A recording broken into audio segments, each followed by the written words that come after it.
Isang mapagpalang araw sa mga kabangers at kayanggaw. Nais ko lamang pong ibahagi ang aking karanasan nung ako ay binata pa lang. Kwento ito ng aming buong baryo kontra sa mga nilalang na tinatawag nilang aswang. Ang mga nilalang na naglagay sa aming lahat sa panganib. Hindi ko po makakalimutan ang mga nangyari noon.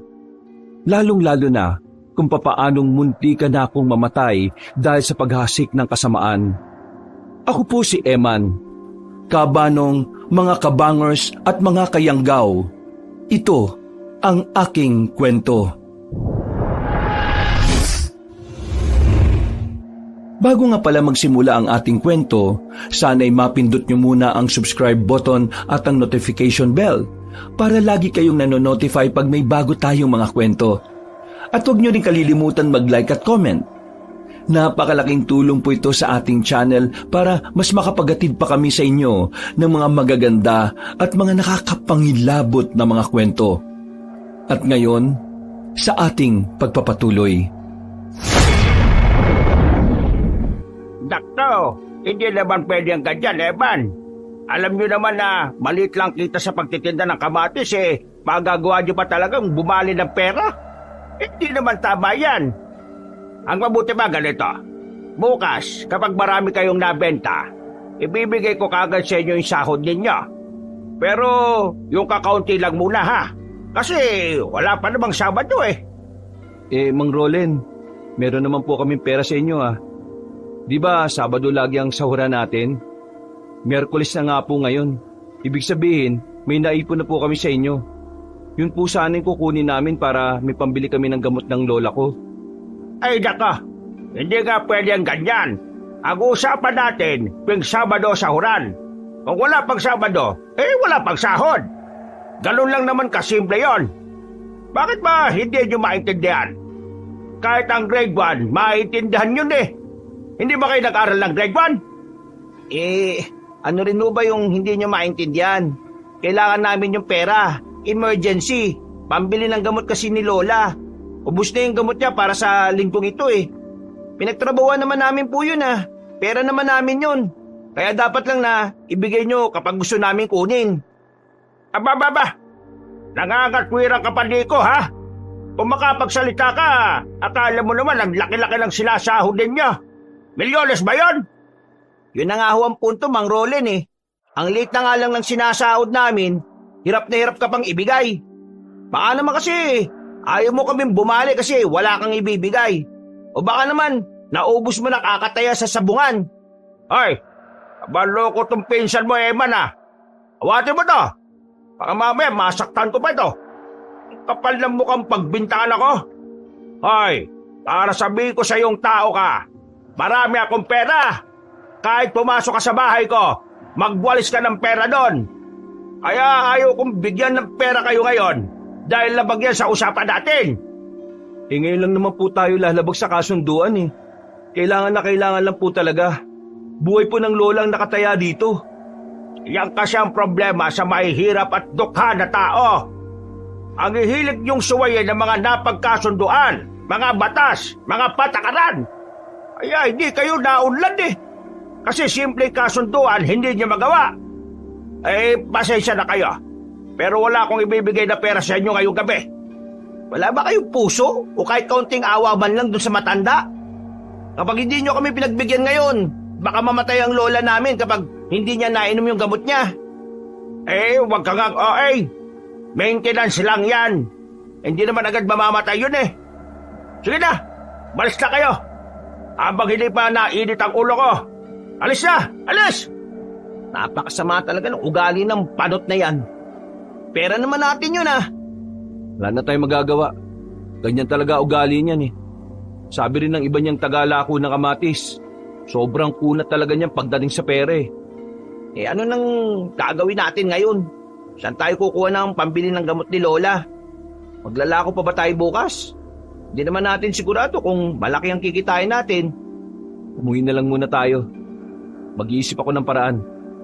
Asya pa naman yung gamot ni Lola hanggang bukas ng tanghali Palabas na sana kami ng bakuran nang biglang lumapit si Nico sa isang manok na panabong. Nakatali yun sa gilid. Nagtaka naman ako kung ano ang gagawin niya. Uy, ano na naman trip mo? Kukunin mo yan? Kukunin? Hindi pakakawalan ko. Ha? Bakit mo pakakawalan? Baliw ka ba? Pakakawalan ko. Para kapag nakarating dun sa bakuran nila Mang Topper, gagawin tong pulutan. Uy, siraulo ka talaga. Tara na, bahala sila mag-away-away dyan. Nagmamadali kaming makalis sa harapan ng bahay ni Mang Rolen, Kabanong. Nang makalayo na kami, ay saka lang namin binagalan ang lakad namin. Muli, bumalik sa isipan ko ang problema namin sa pera. Wala na kasi talagang panggamot ang lola namin noon. Hindi naman din kami makairam ng pera sa iba naming kamag-anak. Karamihan kasi sa kanila, puro mata pobre. Tanging kaming dalawa lang ni Nico ang nagsisikap na alagaan si Lola. Magpinsan kami ni Nico sa ina. Parehong wala na ang mga magulang namin. Ang nanay at tatay ko, hiwalay. Hindi na bumalik sa amin si Mama. Si Papa naman, huli kong balita, may sarili ng pamilya. Ang mga magulang naman ni Nico ay patay na. Ang mama niya ay namatay sa sakit sa puso. Ang tatay naman niya ay dating sundalo. Namatay sa engkwentro kontra sa mga rebelde. Mula nang maulila kami, si Lola Bebang na talaga ang nag-alaga sa amin. Siya na ang nag-aruga at nagsilbing pangalawa naming magulang. Ang kaso nga lang, tumatanda na siya. Halo-halong sakit na ang meron siya. Hindi na nga rin siya makapagsalita dahil wala na siyang boses. La, nandito na po kami. Pasensya na po ha, medyo late kami. May pinuntahan lang. Ano po? Gusto niyo po ng tinapay? Naku, walang problema. Pwede ba namang wala kaming dalang tinapay? Eto la binili namin ni Eman kanina habang naglalako kami. Tinira talaga namin yan sa inyo. Wala ho yung paborito niyong kabayan eh. Pero masarap din daw po yan, Lola. Alam niyo po yung tawag dyan. Hedi, kabaryo. Yung isa kasi, kabayan. Yan naman po, kabaryo. Ay nako, ikaw talaga Eman, ang corny-corny mo. Tingnan mo natatawa tuloy si Lola sa'yo sa kakornian mo. Yun naman talaga bala ko eh, ang patawanin si Lola. Ang ganda-ganda kasi ni Lola kapag nangiti siya eh. Ano la? Ano? Nambobola ako? Hindi Totoo sinasabi ko. Hola, maganda kayo. Nakita nga namin yung litrato nyo ni Lolo eh. Ang ganda nyo ron. Kaya siguro, baliw na baliw ang lolo namin sa inyo eh. Kahit wala nang ngipin si Lola, ang ganda pa rin ng ngiti niya. Nakakawala ng pagod. Para kaming biglang sumigla ulit ni Nico kahit na masakit ang paan namin kakalakad. Hindi ko alam pero parang si Lola ang nagsisilbi naming lakas. Kapag nakikita namin siya, parang dumadami ang dahilan namin para magpatuloy. Kinabukasan, inaantok pa kami ni Nico pero kailangan na namin bumangon ng maaga. Kailangan din kasi namin kunin ng isang kariton sa bahay ni Mang Rolen para ilako. Bago kami umalis, pinagandaan pa kami ni Lola ng almusal. Kahit na may mga sakit na, minsan ay nagagawa niya pa rin kaming asikasuhin. Pagdating namin sa bahay ni Mang Rolen, naririnig na namin ang ingay na nagmumula roon. Kahit yung ibang naglalako rin ng kamatis niya ay hindi rin makalapit. Visit! Visit talaga yung lasinggero na yan! May araw din sa akin ng siraulo na yan! May araw din siya! Mang Rolen? Hala! Bakit ka matawag ng tawag? Hindi ba nakikita? Sirang-sira, gumaga ka! Ano ang problema niyo, ha?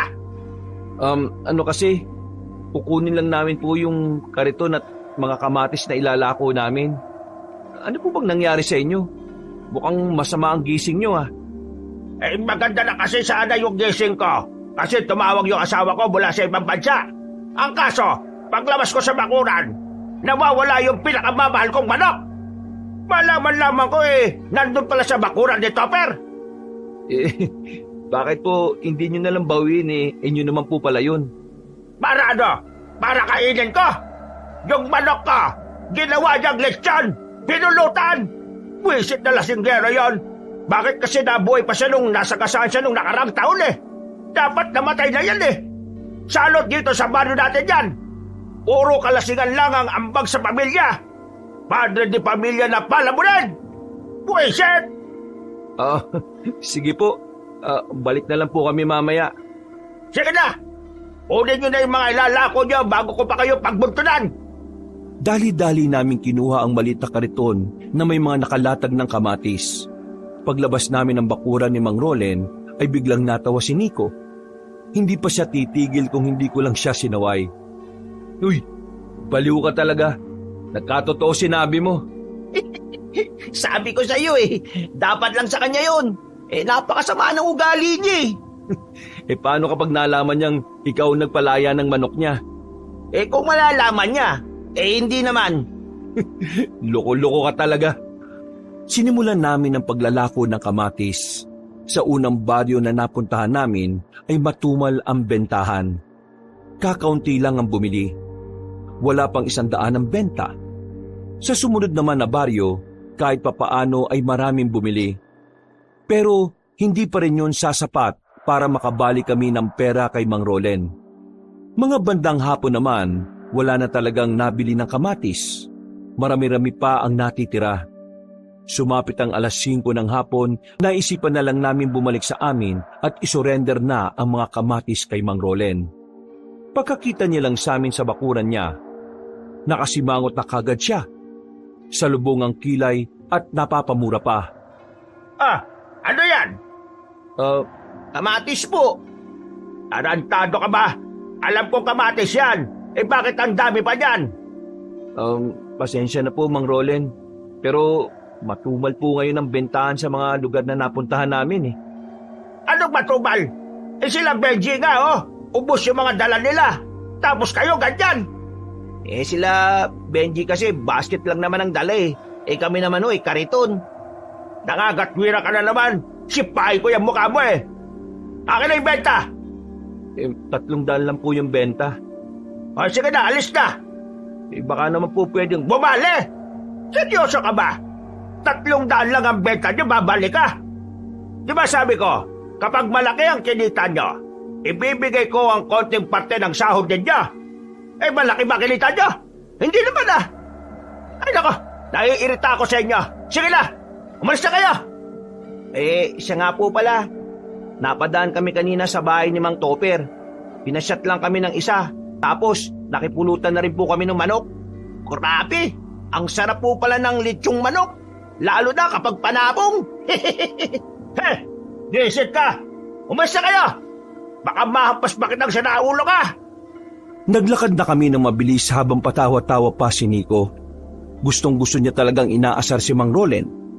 Mabuti na nga lang at hindi niya kami tinatanggal sa trabaho. Kung sa bagay, wala namang iba na magtsatsaga pa sa mababa niyang pasahod. Napapakamot na lamang kami sa ulo nung hapon na yon. Problema namin ay kung papaano kami makakabili ng gamot ni Lola Bebang. Habang naglalakad kami, naririnig naming merong tumatawag sa pangalan ko sa likuran. Eman? Oh, Lara, ikaw pala. Bakit? May ipapayos ba kayong wiring? Hindi, wala naman. Nalaman ko kasi kapon sa isa sa mga kamag-anak nyo na kailangan nyo raw ng pambili ng gamot ni Manang Bebang. Oo Kailangan nga namin. Sa katunayan wala nang ang gamot ngayon si Lola. Si Mang Rolen kasi, ayaw ibigay yung advance na sahod namin. Pinagpagura naman namin yun Sabado pa raw. Pumunta raw kayo sa bahay, sabi ni Lola. Ha? Bakit? Anong meron? Basta, sumunod na lang kayo. Naunang naglakad si Lara.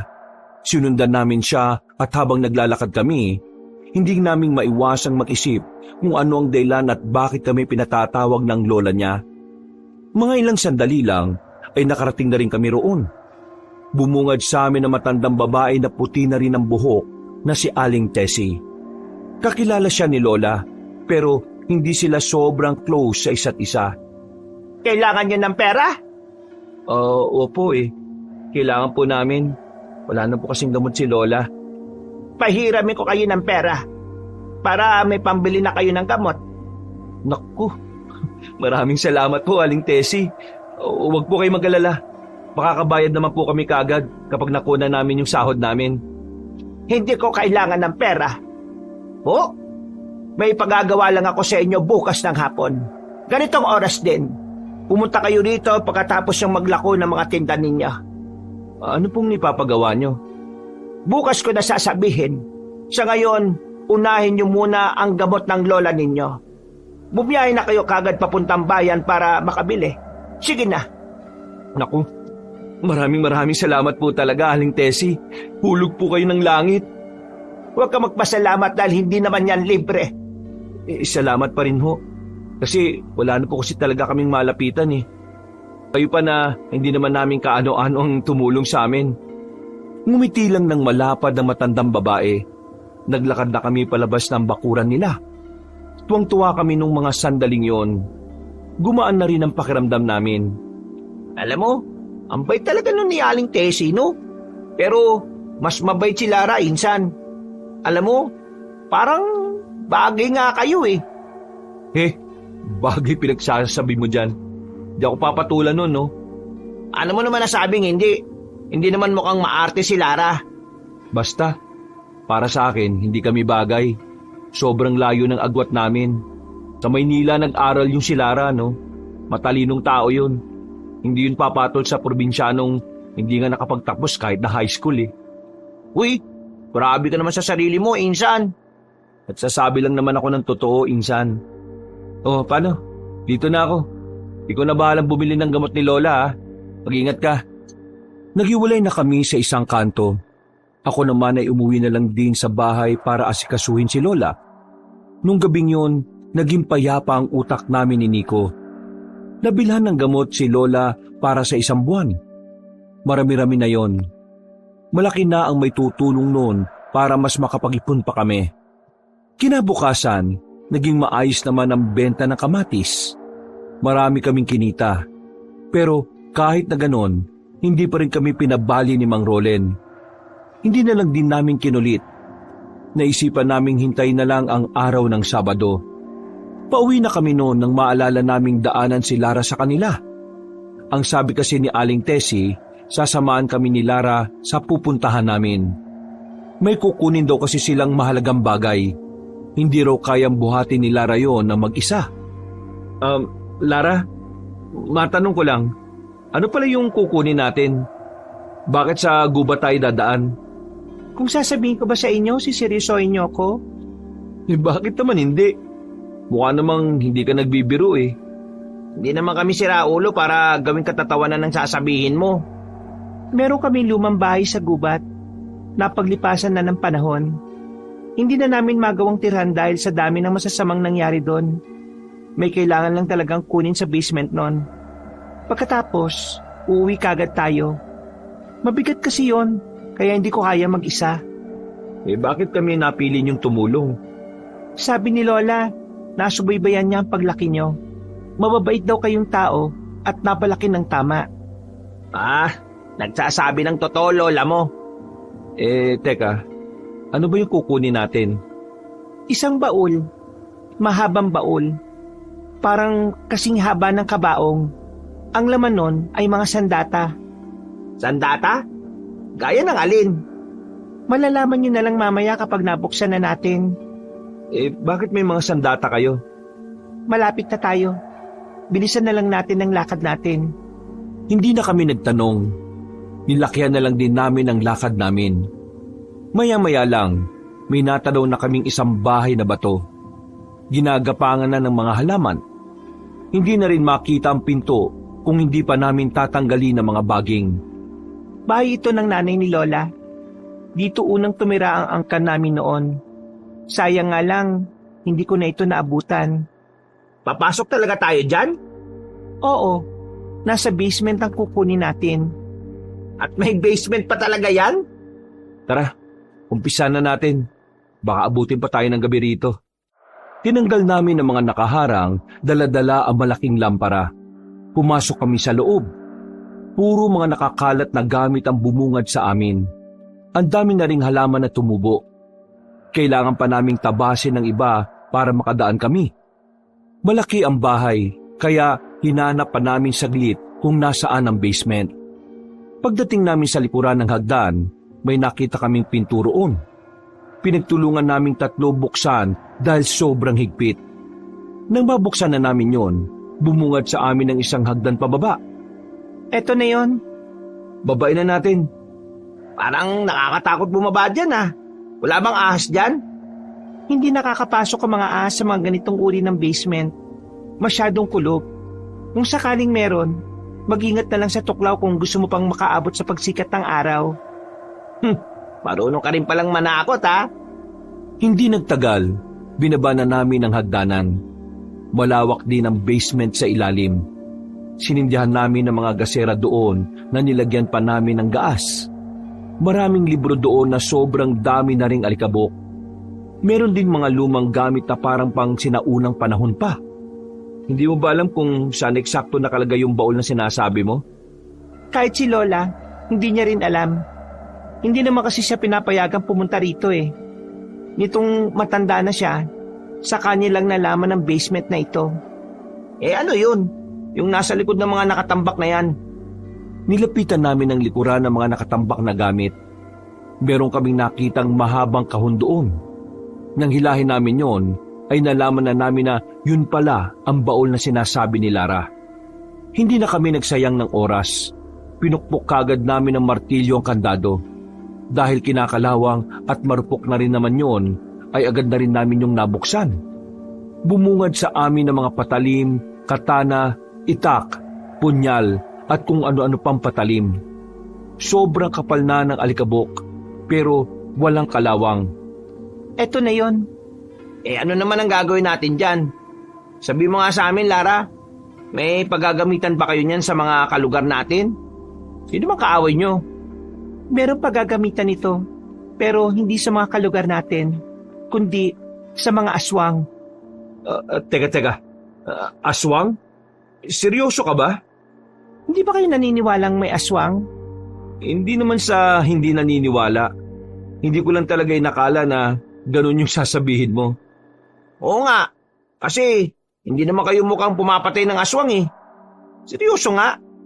Kasaysayan ng pamilya namin ang pagkakaroon ng matinding alitan sa mga aswang.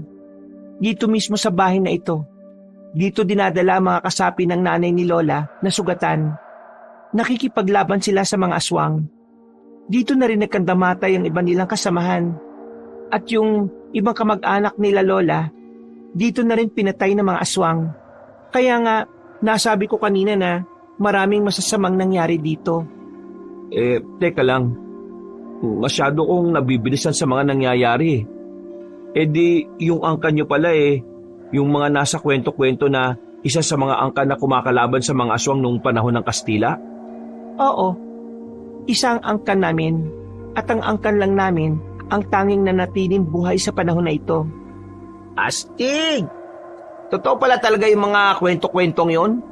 Akala ko kwentong bayan lang talaga eh. Matanong ko na rin ha. Kaya ba natin to kinukuha dahil maghahanda kayo sa mga aswang? Bakit? May aswang na naman ba rito sa atin? Ayon sa pangitain ni Lola, may paparating na dilubyo sa probinsyang ito. Pangitain? Bakit? Manghuhula ba lola mo? Nakakabasa siya ng mga tarot cards. Ilang beses nang lumabas sa pangitain ng mga nilalang na mababangis. Ang tanging naiisip ni Lola, mga aswang. Sigurado kayang totoong mangyayari yung pangitain ng lola mo. Hindi naman sa nagdududa ako kay Aling Tessie ha. Ang akin lang naman, dapat sigurado tayo, di ba? Minsan lang gawin ni Lola ang pagbabasa ng baraha. At madalas, tumatama ang mga pangitain. Kami, may gagawin ba kami? Wala naman. Nagpatulong lang kami sa inyo na buhatin ito. Kayo lang kasi ang mapagkakatiwalaan namin. Yung iba naming kamag-anak, hindi na nila gusto to. Matagal na nila kinalimutan ang kasaysayan ng angka namin. Paano yan? Kayong dalawa lang ng lola mo ang lalaban sa mga aswang kung sakali? Hindi ko rin alam. Ang malinaw lang ngayon, kailangan namin maghanda. Hindi na kami nakapagsalita sa mga sinabi niya kabanong. Nakatinginan na lang kami ni Nico. Matapos ang usapang yon, binuhat na rin namin ang kahon palabas ng bahay. Mabigat, pero hindi yun naging hadlang sa amin para makalabas ng kagubatan. Matagumpay naming naihatid yon sa bahay na maglola Masayang nagpasalamat sa amin si Aling Tessie. Pagkatapos, nagpaalam na rin kami sa kanila. Makalipas ang ilang linggo, naging maganda ang takbo ng trabaho namin. Marami-rami kaming nabebenta palagi. Kaya naman, hindi nauubusan ng gamot ang lola namin. Isang hapon, masaya kaming naglalakad pauwi sa amin. Dala-dala kasi namin ang paboritong tinapay ni Lola na kabayan. Sa kasagsagan ng aming paglalakad, meron kaming nakitang lalaki sa gilid ng kalsada. Matangkad ang lalaki, may kapayatan, at maputla ang balat niya. Tumigil kami sa paglalakad. Napansin kasi namin na parang hirap na siya. Meron siyang sinusuka. Napapalood pa sa lupa ang dalawang tuhod. Tol? Ayos ka lang? Gusto mo ba ng... Lumayo ka sa akin! Oo, kalma lang tol. Concern lang kami sa'yo. Mukha kasing sinabi ng lumayo kayo sa akin eh! Napadistansya kami nang humarap siya sa amin. Nakita naming namumula ng husto ang mga mata niya. Naglalawa rin ang laway niya. Para siyang asong gutom. Medyo nakaramdam kami ng kaunting takot sa kanya noon. Ang nasa utak namin, baka lasing. Nilayuan na lang namin sa takot na baka mapagbuntunan niya kami. Pinagpatuloy namin ang paglalakad. Wala pang 10 segundo, muli naming nilingon ng lalaki. Pero laking pagtataka namin nang bigla na yung nawala sa paningin namin. Uy, napansin mo ba yun? Ang alin? Yung lalaki. Parang ang hahaba ng kuko niya. Hahaba ng kuko? Gaano kahaba? Basta, parang 2 o 3 pulgada ata insan eh. Sigurado ka ba sa nakita mo? Oo, insan. Sigurado ko. Mas malinaw pa sa sabaw ng bukon paningin ko. Naglalaway, namumula mga mata, at mahahaba mga kuko. Ano kaya yun? Hindi ko rin alam eh. Baka adik.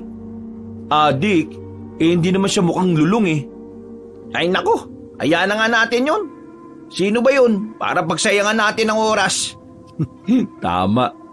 Dapat makarating na tayo sa bahay. Siguradong naghihintay na sa atin si Lola.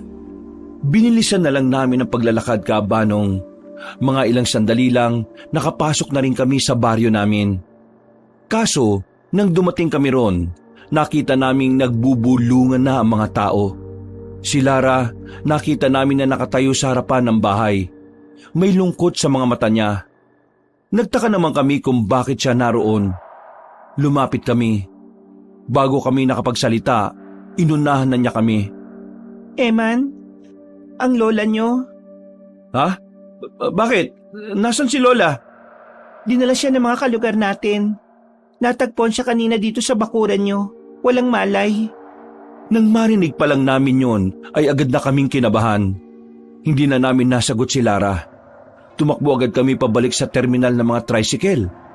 Halos paliparin na ng driver ang sinasakyan namin para lang maabutan namin si Lola. Pero nang dumating kami ron, sabi ng mga naghatid sa kanya na kalugar namin, wala na raw si Lola.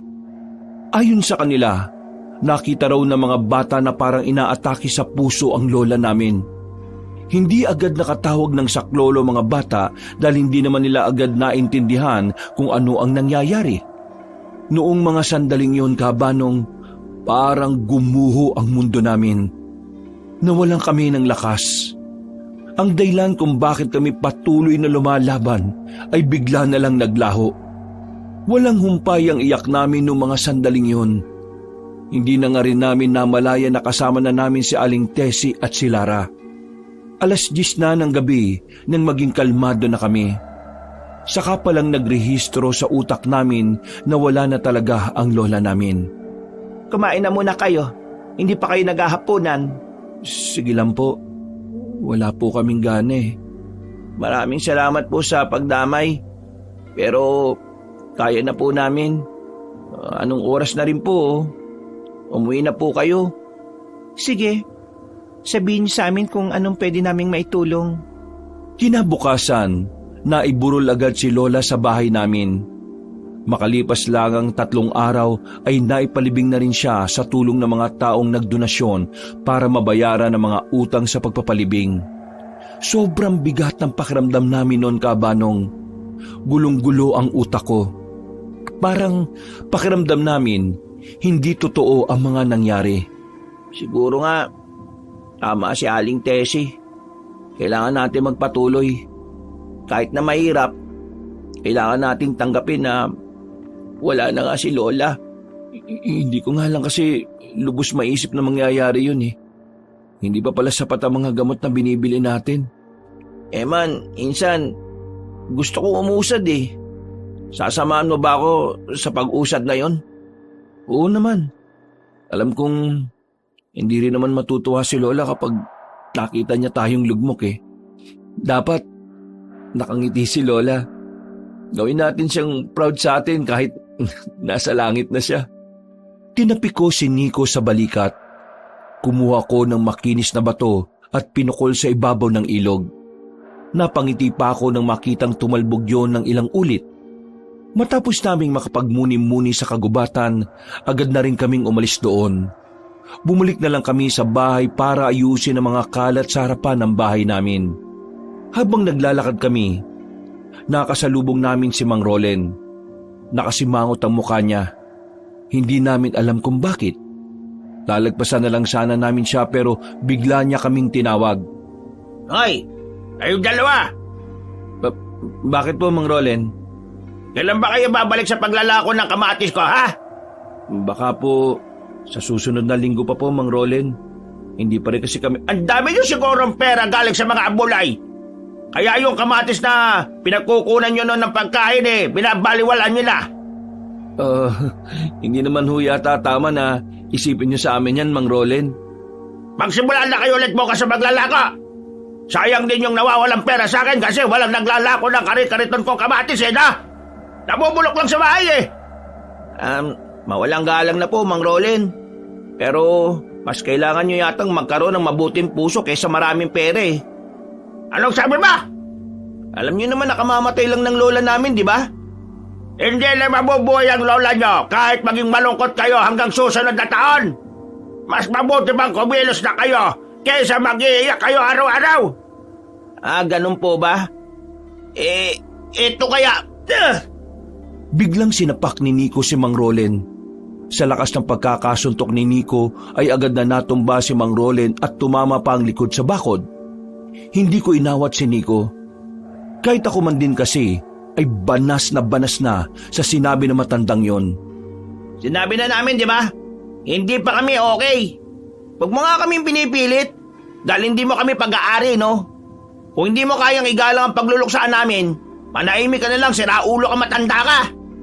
Hinawakan ni Nico ang kwelyo ni Mang Rolen at saka sinubsob ang mukha sa lupa. Nang makita kong nahihirapan ng huminga ang matanda, ay agad ko na ring inawat si Nico. Ang kapal ng mukha mong saktan ka! Wala kayong utang na loob! Kung hindi dahil sa akin, hindi kayo makakabili ng gamot sa pang-araw-araw! Ikaw ang makapal ang mukha! Hindi mo pa nga binibigay yung sahod namin kahit Sabado na ngayon. Mas makapal ang mukha mo. Kasi wala kang pakialam sa mga tao mo. Ang tanging nasa isip mo lang pera, pera, pera! At ang walang kwentang sarili mo! Kaya hindi kayo umuulan sa mga buhay ninyo kasi mga wala kayong pinag-aralan! Walang modo! Mga idudel! Walang utak! Kahit konting talino wala kayo! Hindi kayo uusad, Jayman! Lalong-lalo ka na, Nico! Wala kang mararating! Ikaw ang walang mararating! Mamamatay kang ganyan, oh! Kunwari ka bang masaya ka sa buhay. Pero yung asawa mo naman may asawang iba sa ibang bansa. Ano? Anong sinabi mo? Hindi ko na uulitin, baka masabak pa kita ulit Tara na nga, Nico. Wala naman tayo mapapala sa matandang yan Ay! Huwag na kayo magpapakita sa akin! Hindi na rin kayo makakapaglako na kamatis! Tignan natin kung may mahanap kayong ibang trabaho! Mga idudel! Sa iyo na yung kamatis mo, no? Kasama mo silang mabubulok! Naglakad na mabilis si Mang Rolen. Para siyang batang nagmamaktol na kulang na lang ay umiyak ng umiyak at maglupasay. Umuwi na lang kami ni Nico sa amin. Kinabukasan, isang balita ang bigla na lang pumutok sa baryo namin. Usap-usapan sa amin na si Mang Rolen ay muntikan na raw mamatay. Meron daw kasing isang mabangis na nilalang na umatake sa kanya. Mabuti na lang daw ay natulungan ito ng mga rumorondang tanod. Kinabukasan, Dapat nga natuluyan na siya eh. "Uy, huwag ka naman ganyan. Hindi tayo tinuruan ni Lola na hilingin ang kapamakan ng ibang tao ah. Diyos na ang bahalang magpato ng parusa sa kanya." Nakakainis kasi. Hindi mo naman ako masisisi kung matuwa ako sa balitang yun. Ilang taon na niya tayong minawalit eh. Hindi lang tayo napalag kasi kailangan natin ng pera. Oo, kalma na. Ito naman oh. Pero alam mo, niisip ko lang ano kayang nilalang yung sinasabi nila na umatake kay Mang Rolen? Hindi ko rin nga maisip eh. Ang sabi kasi ng mga tsismosa sa labas, lalaki raw, mahaba ang kuko, tapos gumagapang. Hindi kaya... Oh, Lara, ang aga mo ah. Bakit? Anong meron? Pinapabot ito ni Lola sa inyo. Puto bumbong, pang-almusal. Uy, sakto. Nag-aalmusal kami ngayon. Maisasama namin to. Maraming salamat ha. Lara, salamat sa inyo ng lola mo Pero ayos na kami ni Nico. Sinusubukan na naming makausad. Kaya hindi nyo na kailangan mag-alala sa amin. Masaya ako marinig yan. Alam niyo naman kahit itong nakaraan lang tayo nagkakausap, mahalaga na rin kayo sa amin ni Lola. Ganon din naman kami. Hey! Eman! Nito! Lumabas kayo dyan! Araman niya ako! Oh, si Mang Rolen ba yun? Kasama niya mga tanod. Anong meron? Nakabenda pa braso pero nag-aasik na naman ng kasama ng ugali. Inatake daw kasi kagabi ng mabangis na nilalang, sabi ng mga tsismosa. Buti na lang natulungan daw siya ng mga tanod. Mabangis na nilalang? Anong klase? Hey! Lumabas kayo dyan! Halimaw! Ano bang problema ng isang to? Hindi ko na matiis ang pagsigaw ni Mang Rolen, kabanong. Lumabas na kami ng bahay at hinarap siya sa bakuran namin. Gigil na gigil siya. Kung wala lang siguro siyang benda sa braso, baka sinuntok na niya ako. Yan! Sila lang ang nakaaway ko kahapon eh! Sila lang ang pwedeng gumawa nun sa akin! Ano ba pinagsasabi mo? Kunwari kapag walang alam, ikaw yung gumatake sa akin sa eskinita! Oo! Baka isa sa inyong dalawa! Kami? Kami yung mahaba yung kuko tapos gumagapang? Natawa na lang din yung mga tanod. Halatang walang naniniwala sa mga sinasabi ni Mang Rolen. Dahilan para mas lalo siyang makaramdam ng inis. Ay! Bakit kayo tumatawa sa akin? Tanda sinasabi ko! Meron kumatake sa akin na lalaki! Mabangis siya! Malakas! Mahabang kuko! At ang palagay ko, isa sa inyong dalawa ng pinsan mo. Hindi ako pwede magkamali. Sila! Sila ang halimaw! Hoy, Mang Rolen, matulog ka na lang. Baka kulang ka lang talaga sa tulog kaya kung ano-ano na lumalabas sa bibig mo. Tingin ko, aswang kayo ng pinsan mo! Biglang natahimik ang lahat sa sinabing yun ni Mang Rolen. Kahit kaming dalawa rin ang pinsan ko ay parang sandaling natameme. Hindi kasi namin inaasahan na yun ang sasabihin na matandang yon. Pagtingin ko sa mga nakikiosyoso, nagbubulong-bulungan na rin sila. Hindi asong si Eman at Nico. Ako magpapatunay niyan. Matagal ko na silang kilala. Mga normal na tao lang sila. At sino ka naman babae ka? Makialamera ka masyado Kailangan mong maging mabusisi para malaman kung aswang ang isang tao. Hindi yung basta-basta na lang na masasabi mong aswang sila. Kaya kung sinasabi mo na aswang ang dalawang to, malabong mangyari yun. Katang isip mo lang yan. Manahimik ka ng babae ka! Wala kang alam! Hindi mo talaga kilala ng lubos ang dalawang yan! Mga kasama! Etong mga to! Aswang yung mga yan! Nakakatakot sila! Mababangis! Kailangan mga aswang kami? Au! Kakainin namin kayo! Ah! Muling nagtawanan ng mga tao. Gigil na naman si Mang Rolen. Wala na siyang nagawa kundi umalis na lang. Napapailing na lang kaming tatlo. Nag-alisan na rin ang mga tao. Humingi naman ang paumanhin ng mga tanod sa amin. Totoo ba ang sinasabi na matandang yun na inatake siya na mabangis na nilalang? Yun ang sabi niya. Ganon din ang sinasabi ng mga kalugar natin. Kung sakaling ang totoo, ibig sabihin lang nito, posibleng totoo rin yung sinasabi niyang aswang. Kung may aswang na nga rito sa baryo natin, ibig lang niyang sabihin na nagsisimula ng pangitain ni Lola. Anong gagawin natin? Kakausapin ko muna si Lola tungkol dito. Nagmamadaling umalis si Lara. Noong mga oras na yon, Kaabanong, hindi ko alam kung bakit biglang nakaramdam ako ng kaba. Marahil dahil sa ideyang baka totoo ngang meron na ring aswang sa baryo namin. Mabilis na lumipas sa mga oras, sumapit na rin ang kinagabihan. Habang abala kami sa pagluluto ng kakainin namin, biglang dumating si Lara at Aling Tessie. Akala namin ay may ibibigay lang sila. Magandang gabi po, Aling Tessie. Oh, napadalaw po kayo. Pasensya na kung nakakaabala kami. Nandito ako para hingin ulit ang inyong tulong. Tulong? May bubuhatin na naman po ba kami mabigat? Wala naman pong problema kung ganun. Hindi yon. Mas mahalaga pa ron. Isang responsibilidad ang gusto kong pag-usapan natin. Responsibilidad? Ano pong sinasabi nyo? Nagsagawa kami ni Lola kanina ng inspeksyon sa pinangyarihan ng pag-atake doon sa matandang lalaki. May mga nakita kami ron na nagsasabing totoo ang aswang ang umatake sa kanya. Kaya naman, naisip namin ni Lola na nagsisimula ng mangyari ang kinatatakutan namin. Nagbabalik na sila at hindi namin alam kung papaanong nangyari yon. Kailangan namin silang pigilan. Pero dahil matanda na si Lola, ako na lang mag-isa ang may kakayahang labanan ng mga aswang. Ngayon, gusto ko sanang hingi ng tulong nyo. Gusto nyo kaming sumama sa laban na yan, tama ba? Dahil kayo lang ang nakikita naming karapat-dapat na tumulong sa amin. Wala kaming makitang ibang tao dito sa lugar natin. Hindi po madali ang hinihingi ninyo. Mawalang galang na Aling Tessie Kaya ba kayo naging mabait sa amin itong mga nakarang araw kasi balak nyo na talaga kaming isama sa ganyan?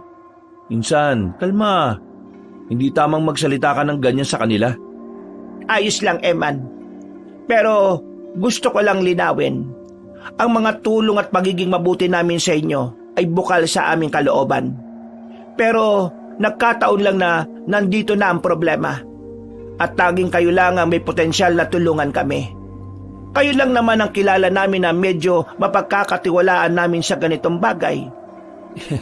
Delikado ho yan, Aling Tessie. Isa pa, anong alam namin sa pakikipaglaban? May magtuturo ba sa amin kung papaano lumaban sa mga aswang? Ako ang magtuturo sa inyo. Napatingin kami sa labas ng bakuran nang marinig namin ang tinig na yon. Isang matandang lalaki ang lumapit. May dala-dala siyang tungkod. Ang kasuotan niya ay mahaba na parang lumang-luma na. Maraming nakasabit na kung ano-anong burloloy sa katawan niya. Mawalang galang na Sino kayo? Narinig ko, may plano kayong labanan ng mga aswang, tama ba? Ipakilala niyo po muna ang sarili niyo bago namin sagutin ang tanong niyo. Ako si Jojo, isang malalakbay. Matutulungan ko kayo sa problema niyo. Sa papaanong paraan? May alam ka ba sa pakikipaglaban? Naglakad papasok ng bakuran namin na matandang lalaki. Dinampot niya ang itak sa gilid. Nabigla na lang kami nang iwas-iwas niya yon. Para siyang sumasayaw habang pinapakita sa amin na marunong siyang gumamit ng patalim. Pagkatapos ng halos 10 segundo niyang pagpapakitang gilas, ay pinukol niya ang itak sa puno ng bayabas sa gilid ng bahay namin. Wow! Husay Kahit sino ay pwedeng gawin ang ginawa mo.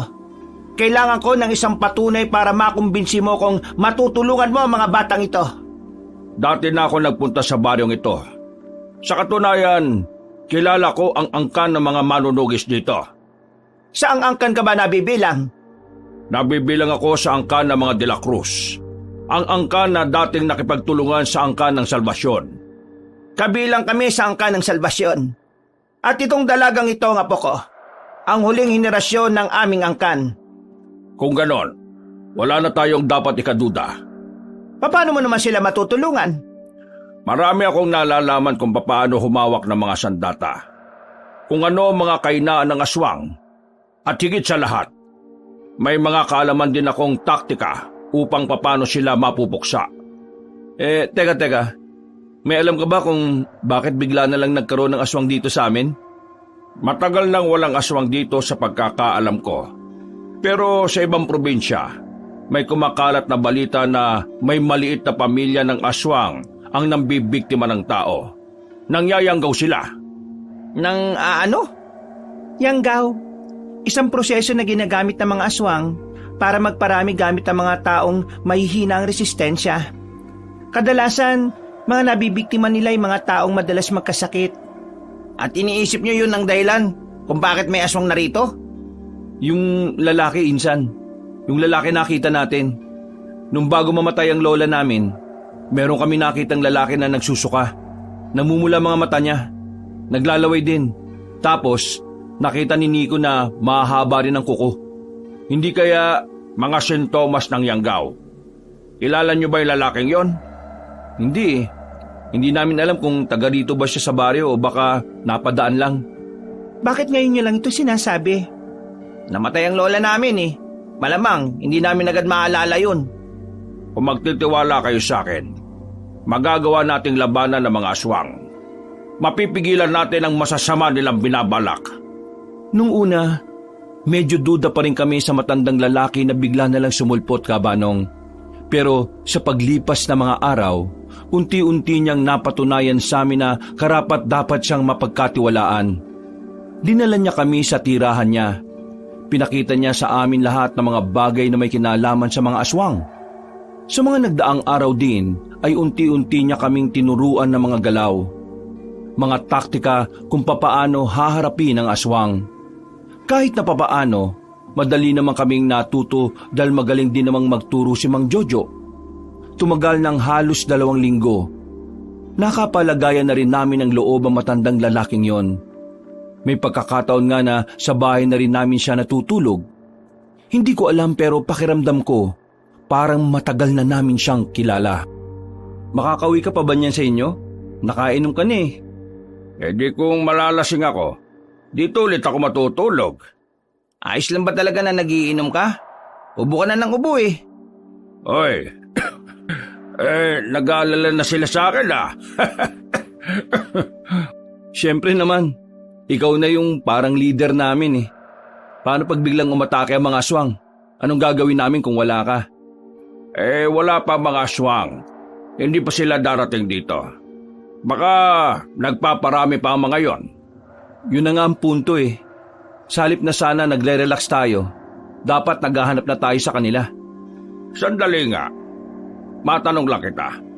Bakit pala kayo pumayag na sumama sa laban na to? Nagkatinginan kami ni Nico. Bumuntong hininga muna ako bago nakasagot. Ilang araw din kasi naming pinag-iisipan ni Nico ang bagay na yon. Palagay namin, mas magkakaroon ng saysay ang buhay namin kung may gagawin kaming makakatulong para sa lahat. Simple lang naman. Gusto namin ng kapayapaan dito. Kapag nanggulo ang mga aswang, mababalot ng takot tong lugar na kinalakihan namin. At itong bahay namin, baka sirain pa ng mga aswang. Itong bahay na nga lang ang natitirang alaala ng lola namin eh. Sa madaling sabi, dahil pa rin sa inyong lola. Para sa lola namin, para sa mga tao. Mabuti pa. Samahan niyo na lang akong uminom. Hindi na, ikaw na lang. Hindi pwede lahat tayo malasing. Binantayan na lang namin si Mang Jojo nung gabing yon. Makalipas lang ang 1 oras, tinamaan na rin siya ng alak. Nakatulog kagad siya sa papag namin. Sa sobrang sarap ng tulog niya, sobrang lakas din ng hilik. Sinubukan na lang din naming matulog, pero hindi kami dinadalaw ng antok ni Nico. Sumasagi pa rin sa isipan namin ang tungkol sa aswang. Dakong 3:00 ng madaling araw, mulat pa rin ang mga mata namin. Ang lakas sumilik ni Mang Jojo kapag lasing. Potek, parang rinig yata sa buong badyo eh. Ganyan din naman ang hilik mo palagi eh. Uy, hindi ah. Napabangon kami nang marinig namin yon. Ang unang pumasok sa utak namin baka mula sa aswang ang alulong na yon. Wala kaming sinayang na sandali. Pinuntahan namin si Mang Jojo. Inalog-alog namin siya para magising. Pero kahit na anong gawin namin ay hindi namin siya nagigising. Yan na nga ba sinasabi ko eh. Hindi magising ang mukong. Mang Jojo, gising! May aswang! Kailangan ka namin! Mang Jojo! Wala na. Wala na tayong magagawa dyan. Tulog mantika ang loko eh oh. Tara na, Ha? Dalawa lang tayo? puntahan natin si Lara. Paglabas namin ng bahay, sakto namang nakasalubong namin si Lara. Kaya direkta na namin pinuntahan kung saan nagmumula ang alulong na aming narinig. Pero wala kaming inabutan. Nagtago na lang muna kami sa gilid para pakiramdaman ang paligid. Nasaan si Mang Jojo? Lasing eh. Diyos ko naman. Dapat hindi niyo pinayagan makainom eh. Alam niyo namang kahit na anong oras pwedeng dumating ang aswang. Yan kulit eh. Sabi niya, hindi pa naman daw darating ang mga aswang. Kaya yun, nag-inom. Pagtuunan na lang natin itong pagmamasid natin. Tahimik lang kaming nakapwesto sa gilid ng nakaparadang truck. Mga ilang sandali pa, muli naming narinig ang alulong. Marahang kaming sumilip.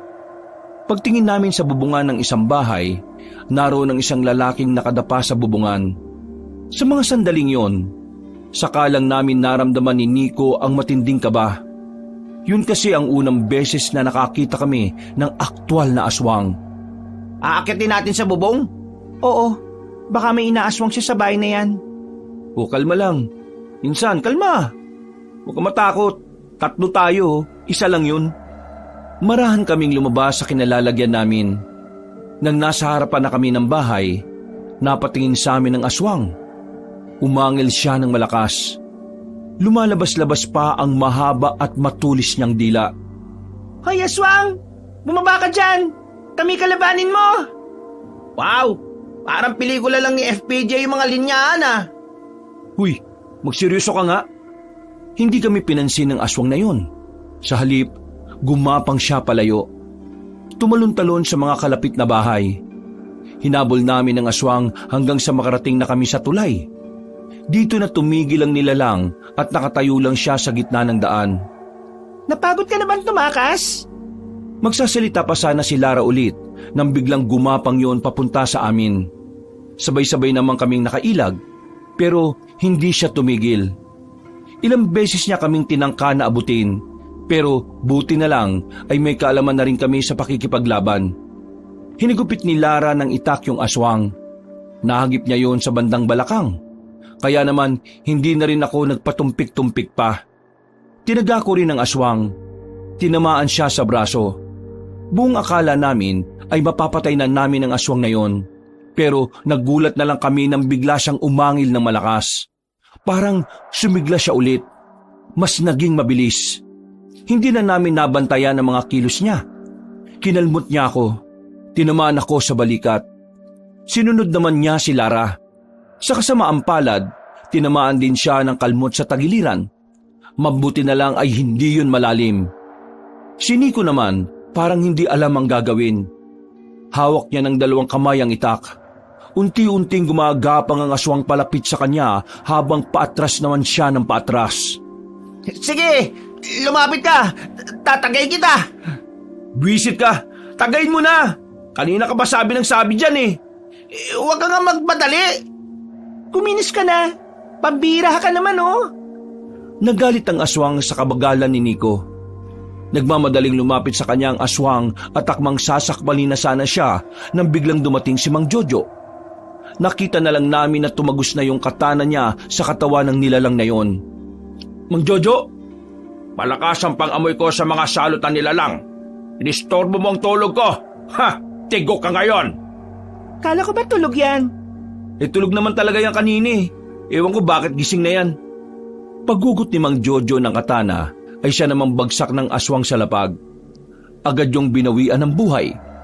Nakabangon na rin kami at saka lumapit kay Mang Jojo. Nico, yung hawak mo, ginagamit yan. Hindi yan disenyo. Hindi yan para hawakan mo lang at ipanakot. Kalalaki mong tao, duwag ka. Tama na yan.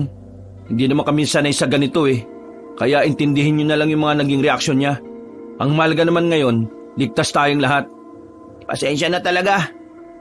Man, ito ba yung lalaking nakita niyo nung nakaraan? Hindi eh. Iba mukha ng isang ito. Isa lang ang ibig sabihin, nakapagparami na sila. Kung hindi na sila mga aswang na dating nakalaban ng mga angkan ninyo, anong motibo nila rito sa amin? Simple lang, gusto lang nilang kumain ng tao. Pero huwag kayong mag-alala. Mga baguang aswang lang ang makakalaban natin. Sisiw lang yan. Bigla na lang bumagsak si Mang Jojo. Nagulat kami kung anong nangyari. Yung pala ay natulog siya ulit. Kinabahan kami. Akala namin ay may nangyari ng masama sa kanya. Pagtapos namin siyang dalhin sa bahay, binalikan namin ang bangkay ng aswang. Dinala namin siya sa barangay para patunayan sa mga tao na totoong merong aswang sa probinsya namin. Pagsikat ng araw, nagkakagulo na ang mga residente sa amin. Kinausap naman kami na kapitan at hiningian ng salaysay tungkol doon. Nung una, hindi pa sila naniniwala na kami ang nakapaslang, pero hindi na namin sila pinilit na maniwala. Ang mahalaga na lang sa amin noon ay naipaalam na namin sa mga tao na nasa panganibang lugar namin. Dahil doon, nagbaba agad ng kautusan ng pamunuan ng barangay namin. 5:00 pa lang ng hapon, dapat nasa loob na ng bahay ang mga tao. Wala namang umangal sa mga residente sa takot na baka sila ang mabiktima ng aswang. Isang tao lang naman ang pinoproblema namin dahil sa kakapakalat niya ng maling impormasyon. Mga immortal, hindi nyo alam na niloloko lang kayo ng magpinsan na yan. Sila ang tunay na aswang. Hindi sila ang nakapatay sa aswang na yan dahil kakilala nila yan. Ha! Huwag kayong maniniwala sa mga haka-haka nila. Binibilog lang nila ang utak natin para hindi natin mabuko ang tunay nilang itinatago. Mang Rolin naman, wala nang nakikinig sa'yo. Sige pa rin kayo ng kakadaldal sa mga maling impormasyon. Epekto ba yan ng kamatis? O baka naman, gaya ng kamatis, nabubulok na rin ang utak mo. Tumigil ka! Ikaw yan! Ikaw yung umatake sa akin doon! Hindi ako pwedeng magkamali! Naalala ko lang, sino ba madaldal na ito, ha? Napalingon kami sa gilid ng marinig ang boses ni Mang Jojo. Nakasandal lang siya sa bakuran ng bahay habang pinapapak ang bayabas na pinitas. Nagsalubong naman ang kilay ni Mang Rolen. Naglakad ito ng kaunti para lapitan si Mang Jojo. Tiningnan ni Mang Rolen si Mang Jojo mula ulo hanggang paa. At sino ka naman na matanda ka, ha? Gusto mo bang magpakilala ko? Malamang! Bigla-bigla ka na lang lilitaw eh. Tapos magbibida-bida ka pa. Baka hindi mo magustuhan kapag nagpakilala ko. Ang dami mong satsat. Siguro, aswang ka rin, ano? Alam mo ba kung anong ginagawa ko sa madadaldal? Pinuputulan ko ng dila. Uy, Mang Rolin, para sa kalaman mo, yang taong yan ang pumaslang sa aswang na nasa barangay ngayon. Etong matandang to. Kaya kung ayaw mong mabalian ng buto, at kung gusto mo pang masilayan ng mga kamatis mong nabubulok, lubayan mo siya. Siya ako na kumepas, tapos ako ang tigilan mo na ang dalawang binatang yan. Wag na wag ka na magpapakalat ng mga maling impormasyon sa mga tao. Ikaw ang lumalason sa utak nila at hindi ang magpinsan na yan. Kapag narinig ko na patuloy ka pa rin sa ginagawa mo, makakatikim ka sa akin. Tingin mo natatakot ako sa'yo. Aray! Biglang hinawakan ni Mang Jojo ang kamay ni Mang Rolen ng mahigpit. Halos mamilipit sa sakit si Mang Rolen pero buti na lang, inawat na agad namin. Agad naman ding umalis si Mang Rolen na parabang batang nagmamaktol. Uwi na muna ako sa amin. May mga kukunin lang akong gamit. Huwag kayong mag-alala. Babalik ako kagad. Kayong dalawa, samahan nyo na muna ang maglola. Mas magandang magkakasama kayo lalo na sa mga ganitong sitwasyon. Sige o, tatandaan namin ang mga sinabi nyo. Mag-iingat ho kayo.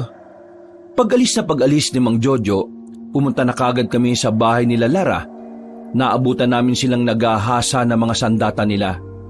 Sabi ni Mang Jojo, dito na raw muna kami. Mas maganda raw na meron kayong kasama. Maraming salamat kung ganoon. Saan ka pupunta, Lara? Inuutusan ko yung bumili. Isama na kita, Lara. Delikado na ngayon kahit maliwanag pa. Sige, tara. Dala ang isang bayong, naglakad kami patungo sa palengke. Kailangan makapag-imbak ng pagkain ng maglola dahil walang kasiguraduhan kung kailan matatapos ang curfew sa baryo namin.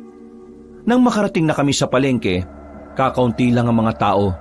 Halatang ang ibang tindera ay natatakot ng lumabas sa mga bahay nila. Habang namimili si Lara ng isda, naglakad na muna ako palapit sa nagtitinda ng tahong. Bibili din sana ako pero napukaw ang atensyon ko. May isang lalaking dumaan sa harapan ko. Nakilala ko ang mukha niya. Hindi ako pwedeng magkamali. Siya ang lalaking nakita namin. Agad ko siyang sinundan. Nang makarating kami sa iskinita, nagtaka ako kasi bigla siyang nawala. Napapakamot na lang ako sa ulo. Nang biglang may humila sa akin papunta sa sulok. Sinakal niya ako at itinaas sa ere. Sino ka? Bakit mo ako sinusundan? Ikaw! Anong nalalaman mo? Bakit mo ako sinusundan? Tinusok ko ang mga mata niya para mabitiwan niya ako. Hindi na ako nagsayang ng oras. Dumampot ako ng bote sa gilid at pinalo ko sa kanya. Pero parang hindi man lang siya tinablan kahit na tinamaan ko siya sa ulo. Nakatingin lang siya sa akin ng masama. Ikaw yung lalaki nakita namin. Nayanggaw ka. Aswang ka. Oo, naalala na kita. Kung ganon, alam mo pala ang pagiging aswang ko. Pwes, binigyan mo ako ng dahilan para patahimikin ka. Bakit? Tingin mo natatakot ako sa'yo? Hindi! Mabilis siyang lumapit sa akin. Hindi ko nabantayan. Nagulat na lang ako na nahawakan niya ako sa damit at saka binalibag. Tumama ako sa pader.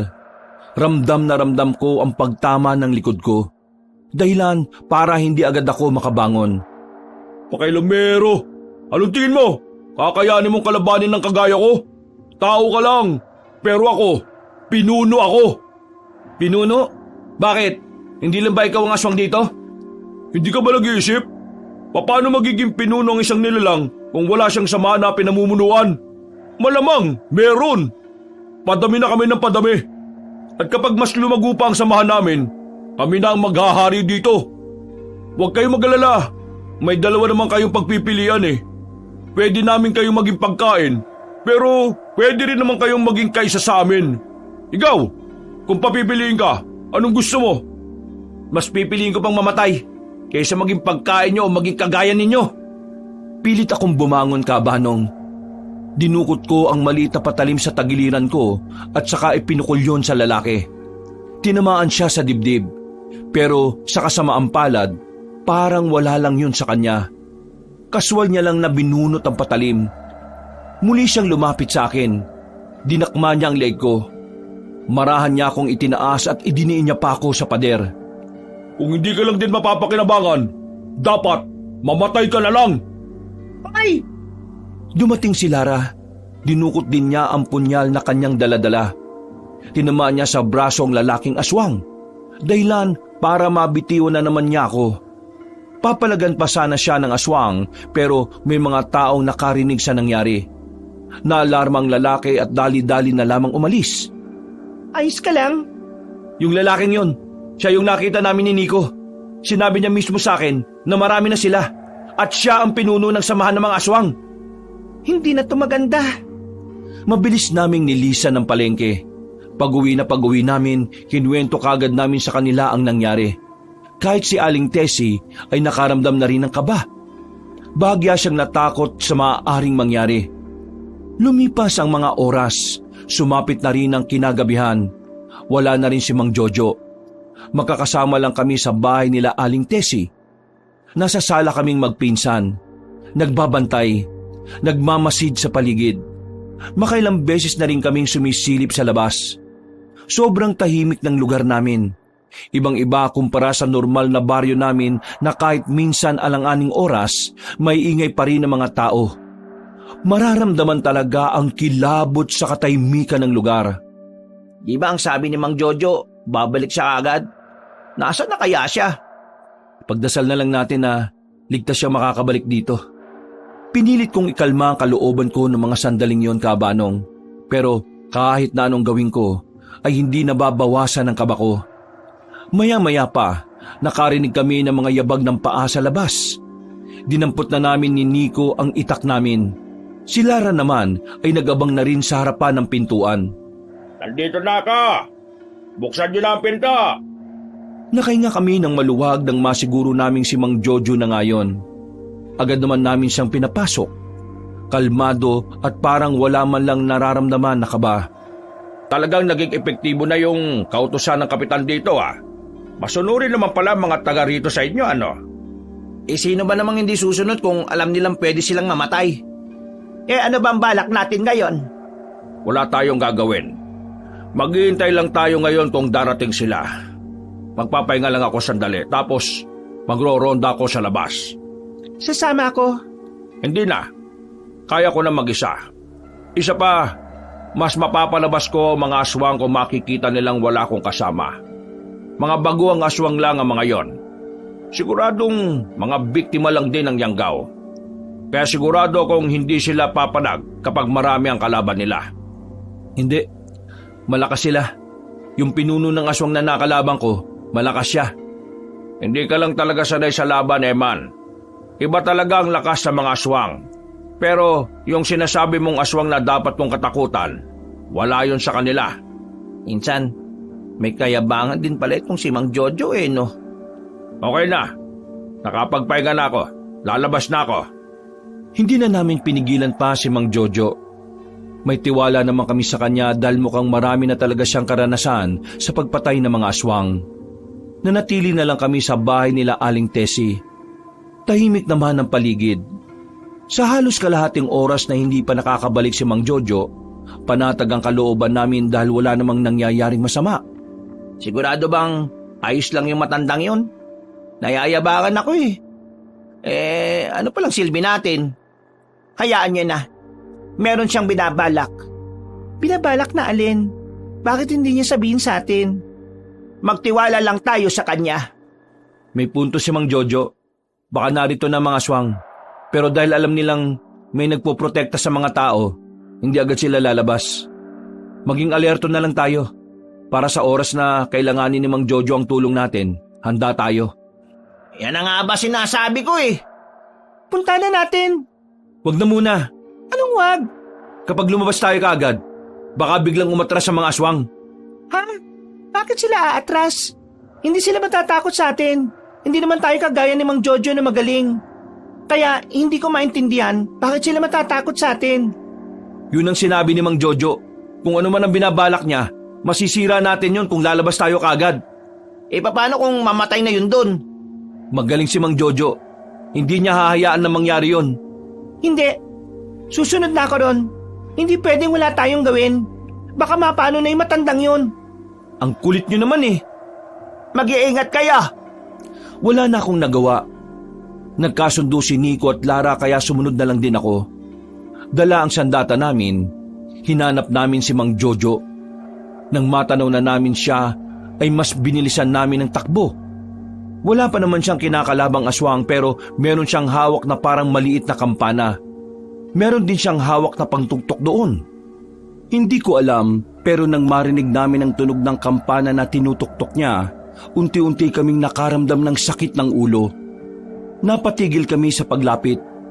Napatigil din si Mang Jojo nang makitang nakahawak na kami sa mga ulo namin.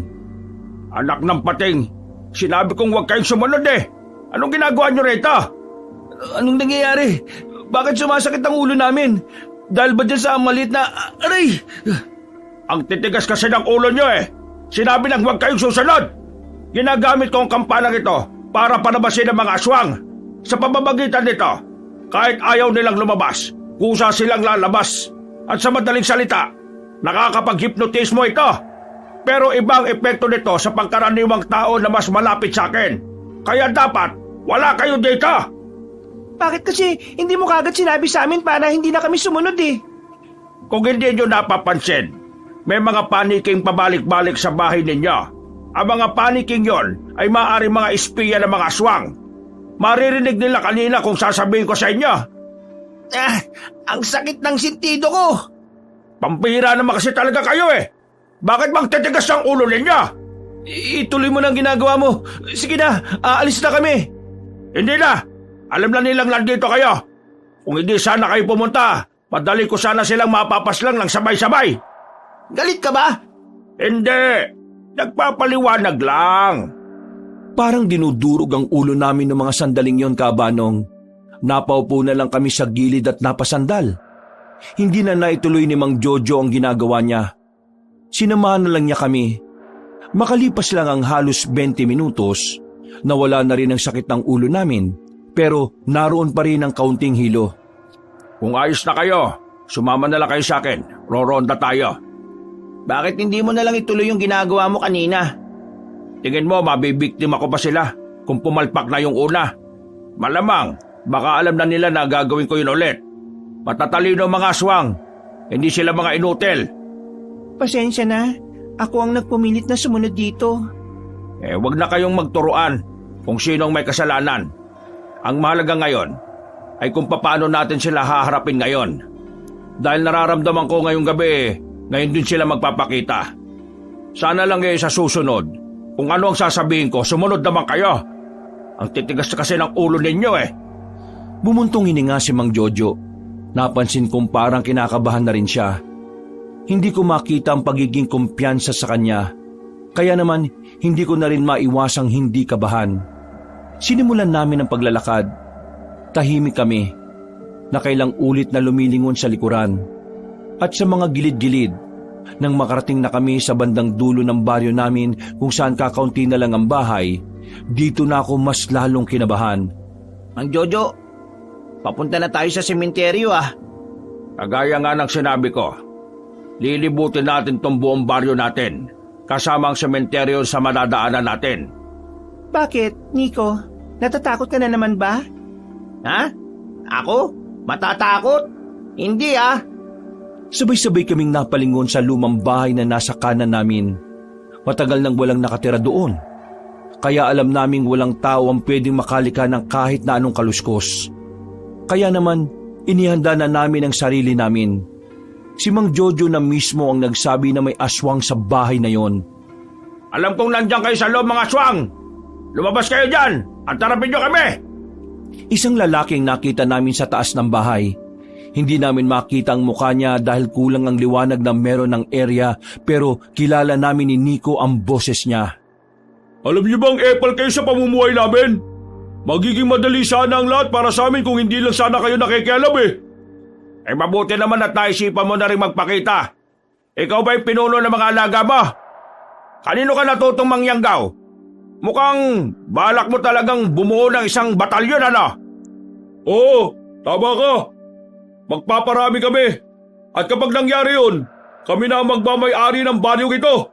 At hindi ko hahayaan na pigilan niyo ako. Bagito ka pa, iho. Baguhang aswang ka pa lang. Masyadong mataas ang ambisyon mo Para sabihin ko sa'yo, pangkaraniwang aswang ka lang. Hindi kagaya ng mga aswang na ipinanganak talaga na may dugong aswang. Tumawa ng malakas ang lalaki. Para siyang mababaliw. Napapahawak pa siya sa tiyan sa sobrang halakhak. Nagkatinginan na lang kami. Gustong-gusto na nga sana naming birahin, pero hindi namin ginawa dahil wala pang hudyat si Mang Jojo. Nakakahanga ang pagiging kampante mo. Kung mataas ang ambisyon mo, mas mataas yata ang kumpiyansa mo Wala kang alam sa sinasabi mo, tanda. Kung ako sa'yo, pauwin mo na yung mga batang yan kung ayaw mong madamay sila rito. Pauwiin? Naka, malabong mangyari yan. Kahit pauwin ko ang mga yan, hindi naman susunod yan Alam mo kung bakit? Gusto rin nilang paslangin ka. Ganun ba? Nakakatuwa naman sila. Ganyan dapat ang mga kabataan May katapangan. Para ipaalam ko sa'yo, hindi na kami mga bata. Pagkukwentuhan na lang ba tayo rito o sisimulan na natin to? Pasensya ka na Wala ako sa mood ngayon Pero yung mga bata ko, nasa mood silang manggulo. Ang kaso, hindi ko sila kasama Nauna na sila sa akin. O paano? Maiwan ko na muna kayo dyan Agad na umalis ang lalaking aswang. Wala pang isang minuto, naintindihan kaagad ni Mang Jojo ang susunod na mangyayari.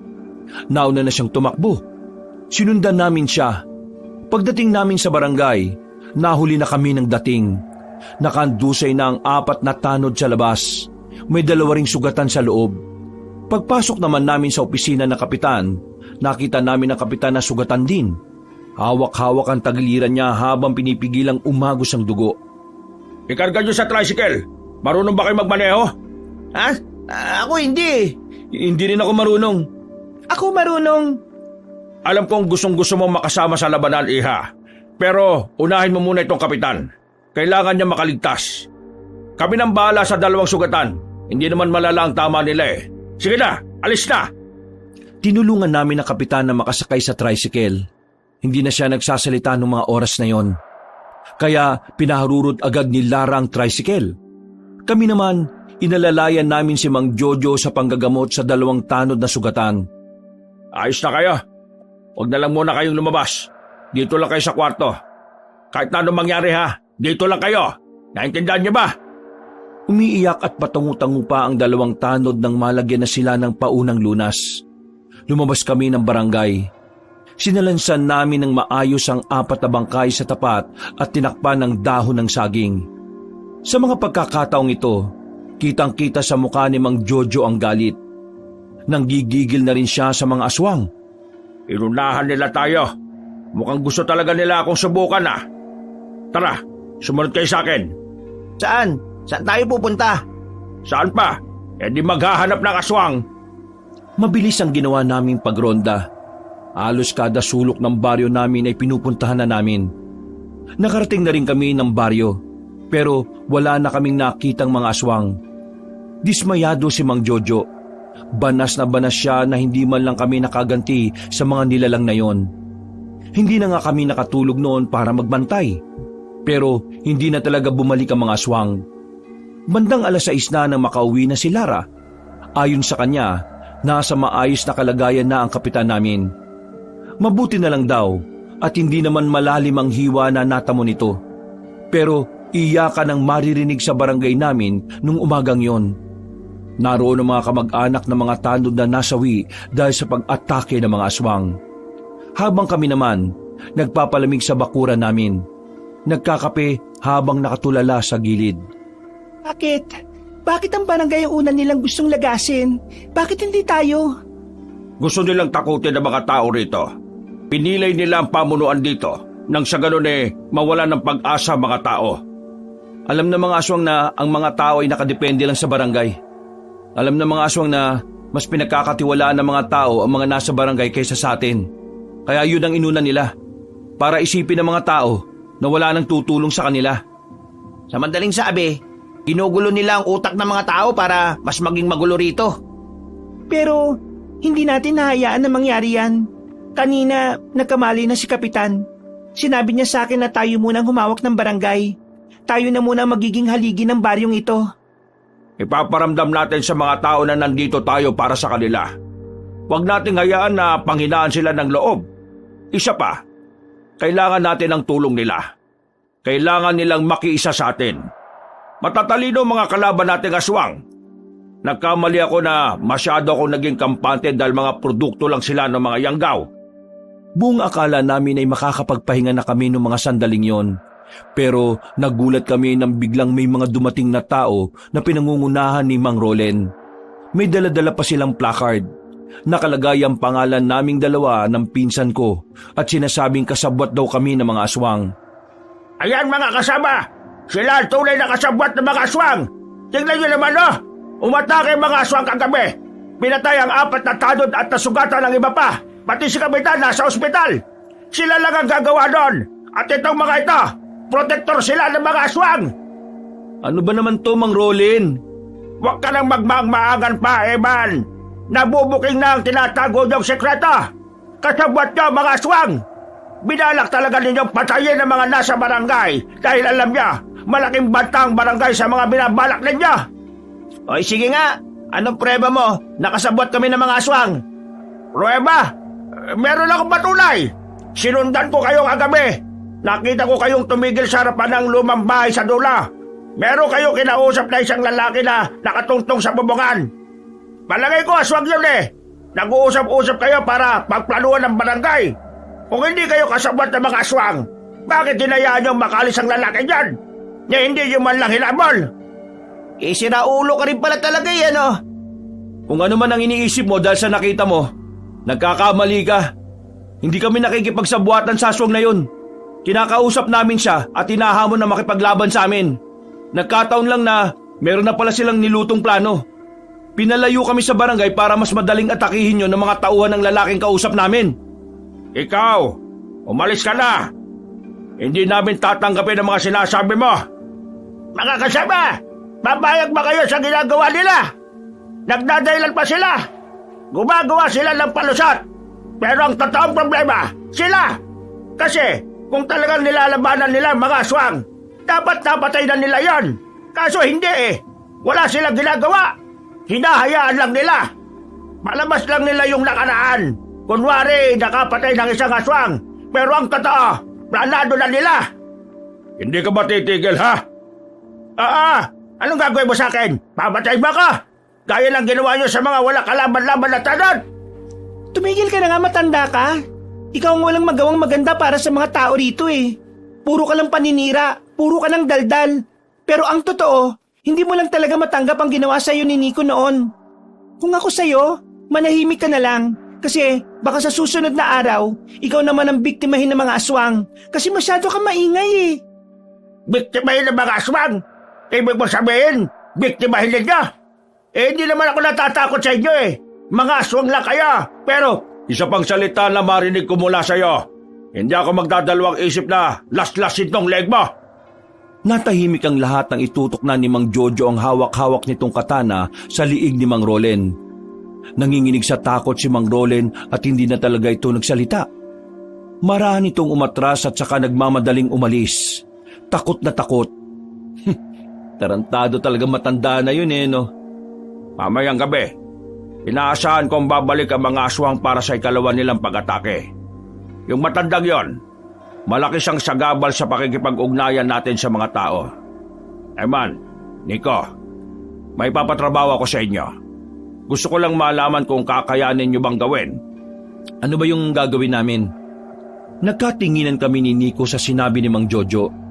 Hindi man lang kami nagdalawang isip na pumayag sa gusto niyang mangyari. Dakong 5:00 ng hapon, wala ng tao sa labas. Nagmamadali kaming lumabas ng bahay ni Nico. Pinuntahan namin si Mang Rolen. Sakto naman napapalabas na siya ng bakuran nila nang dumating kami.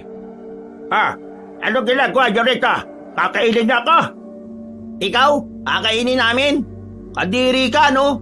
Pangit ng lasa mo kasi pangit ka. Pasensya ka na pero kailangan namin tong gawin eh. Makulit ka eh. Lalapitan na sana namin siya pero bigla siyang tumakbo papasok sa bahay. Buti na lang ay napwersa namin yon para makapasok din kami. Bago pa siya makahawak ng kahit na anong patalim, siniko ko siya sa batok. Napaupo kagad siya at nakaramdam ng hilo. Sinamantala na namin ang pagkakataon para igapo siya sa haligi ng bahay niya.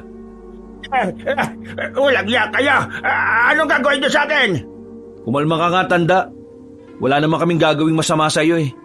Kailangan ka lang naming igapos dito para hindi mo na maituloy yung pag-aaklas na gagawin yung mamayang gabi. Nilalason mo utak ng mga tao eh. Sagabal ka, Mang Rolen. Mas lalo mo lang nilalagay sa panganib ang buhay ng mga kalugar natin. Ano nga ka? Baka kayong naglalagay ng panganib sa buhay namin. Wisit kayo! Pakawalan mo ako rito! Tulungan niyo ka! Mang Rolen, nakakalimutan nyo na yata na nung pinagawa nyo ang bahay nyo, si Mang Topper lang ang malapit nyong kapitbahay. Malayo yung iba para walang makarinig sa inyo.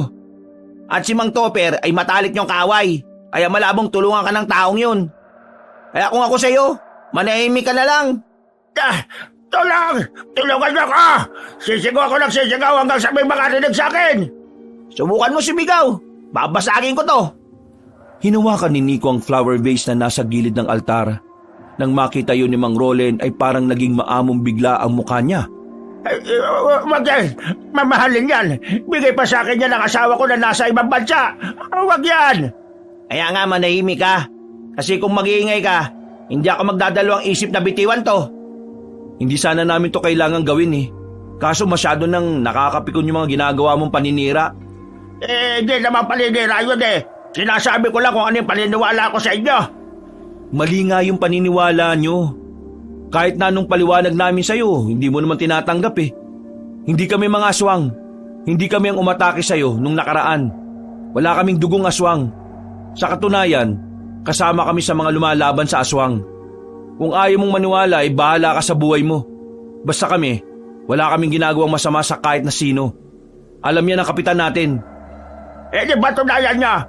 Hindi ako maniniwala kung wala naman patunay. Pumasok kami sa kusina niya, Kabanong. Kinuha namin ng isang garpong asin. Pinakita namin sa harapan niya kung papaano kami magbatuhan ng asin ng pinsan ko. Nanlalaki ang mga mata niya pero hindi pa rin siya kumbinsido. Kaya ang ginawa namin, kinuha naman namin ng mga bawang. Pinakita namin sa kanya ang pisngi ng puwet namin. Pinahid-pahid namin doon ang bawang. Tapos binato sa mukha niya. Oh, ayos na ba yon? Hindi ka pa rin ba naniniwala? Gusto pa yata nito eh. Kainin natin yung asin eh. Hindi pwede. Dapat aswang kayo. Buwang ka na yata eh. Pinipilit mo pa rin. Hindi nga kami aswang, ang kulit mo. Hindi nga kayo aswang. Hindi nga, ang kulit. Ba't nakasin niyo ako rito? Wala na pala akong dahilan para magkaklase. Hindi mo kami mauuto, no? Kilala ka namin. Alam namin na hindi ka pa rin naniniwala. Pampihira naman na. Bawal sumigaw. Kapag sumigaw ka, boom! Basag yung flower base na bigay ng asawa mong may iba ng asawa sa ibang bansa. Wag kang fake news. Walang ibang kasawa ka. Ako lang. Oo na, manahimik ka na nga. Gumagabi na. Darating na mga aswang. Napagod din naman sa kakadaldal si Mang Rolen. Pagsapit ng gabi, inihanda na rin namin ang sarili namin. Alam ko na maaring may mangyaring masama sa amin noon. Pero buo na ang loob namin. Buo na ang loob namin na labanan ng mga nilalang na nagtatangkang wasakin ang lugar namin. Ay, teka lang. Anong gagawin niya? Iiwan niya ako rito? Oy, bakit? Bahay mo naman to, di ba? Ibig ko sabihin, tanggalin niyo tong pagkakagapos ka. Wag na. Baka mamaya ay maghasi ka na naman ng katangahan eh. Labas na kami ha. Sa mga oras na to, nakausap na nila yung mga taong dapat kukupalin mo eh. Kapag hindi na kami nakabalik, baka wala na kami nun.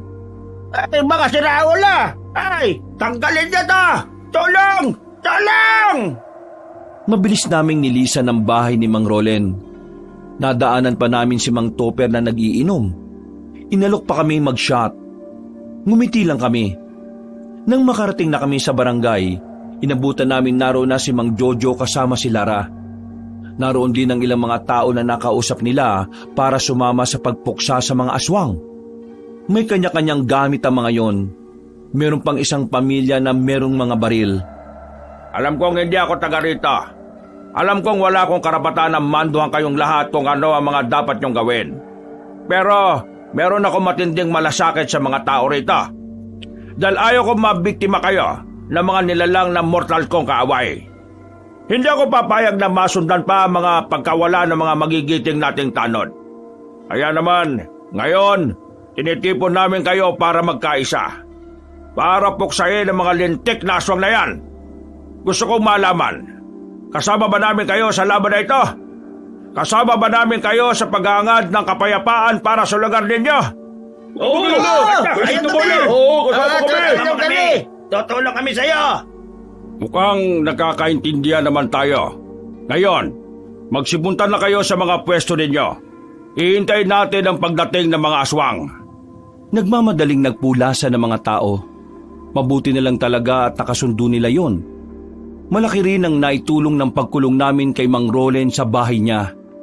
Narito ang mga gagamitin nyo sa pakikipaglaban. Kunin nyo rito. Papasok na sana kami sa loob ng barangay nang biglang dumating si Aling Tessie. Napanganga kami sa aurahan niya. Nakasuot siya ng mahabang kulay itim. May pana sa likod. Nakatali na ang buhok. La, huwag mong sabihing sasaba ka rin. Hindi ako papayag na wala man lang ako magawa para sa lupang sinilangan ko. Gusto kong itayo ang pride ng angkan natin. Sigurado ka bang kaya mo pa? Mula ako sa angkan ng mga manunugis.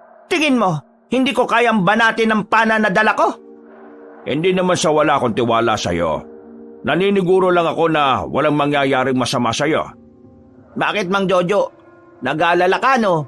Uy, crush mo si Aling Tessie! Uy, tumigil ka nga. Tinigil na namin ang daldalan at kinuha na namin ang mga gamit sa loob. Maya-maya pa, lumabas na rin kami para rumonda. Ang mga residente naman ay nakapwesto lang sa harapan ng mga bahay nila. Habang naglalakad kami, hindi ko maiwasang hindi kabahan. Nang may makita kaming paniki na palipad-lipad, agad na pinagtitira ni Aling Tessie ng palaso ang mga yon. Namangha kami sa kagalingan niya sa pag-asinta. Kahit si Mang Jojo ay napahanga rin. Inubos ni Aling Tessie ang mga paniki sa paniniwalang espiya yon ng mga aswang. Mga ilang sandali lang, tumigil na si Mang Jojo sa paglalakad. Nararamdaman na namin ang mga aswang at sa puntong yon, pakiramdam namin ay mas marami na sila kumpara nung una. Lara, Iha, ang hudyat! Sinindihan na kagad ni Lara ang kwitis. Ang paglipad noon ay pagbibigay abiso sa mga residente na ang mga kalaban ay nakarating na sa baryo. Hinigpitan ko na ang paghahawak ko sa itak. Hindi nagtagal, naglabasan na ang mga nilalang. Ang dalawang matanda ang nanguna sa amin. Habang nakikipagsabayan si Mang Jojo sa hindi lang 5 aswang. Si Aling Tessie naman ay walang humpay ang pagpapakawala ng mga palaso. Karamihan sa mga binibitiwan niya ay talaga namang tumatama. Si Mang Jojo naman, mabilis at kalkulado ang bawat galaw niya. Para siyang hindi matanda kung kumilos. Kitang-kita ang pagiging veterano niya sa ganoong larangan. Habang kaming tatlo, medyo nahihirapan kami. Sa katunayan, nahagip ng isang aswang ang bandang balakang ko. Buti na lang ay hindi naman sobrang malalim ang kalmot. Insan, ayos ka lang ba?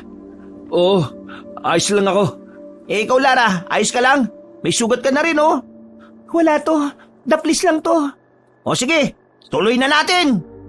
Tumatapang ka na, Nico, ah. Ganyan dapat. Lusob! Sinabayan namin sa pakikipaglaban ng dalawang matanda. Habang tumatagal, napapansin namin na may mga aswang pang dumarating. Sugatan na rin si Mang Jojo noon, pero hindi pa rin ito nanghihina. Maubos na mga palaso ko. Pero may mga dumarating pa rin. Diyos ko, Ginoo! Medyo nabuhayan naman kami ng loob nang makitang dumating na ang mga residente. Buong tapang silang lumusob. Nakarinig kami ng magkakasunod na putok ng baril. May ilan na niratrat ang mga aswang. Nang dahil doon, tila na ilang na lumapit ang mga yon. Nagkaroon din kami ng pagkakataon na makapagpahinga kahit na kaunti. Tessie, marami ka pa bang palasyo sa bahay ninyo? Oo, marami pa. Kung makakabalik ako at makakakuha, makakasama pa rin ako sa inyo. Kailangan ko ang husay mo sa pagpana. Kumuha ka pa ng palaso. Bilis! Sasama na kita, La. Dito ka lang, Iha. Ikaw ang mangunguna sa mga kalugar mo. Ikaw ang susundan nila. Eman at Nico, kayo na ang sumama kay Tessie. Bilis! Okay, sige po.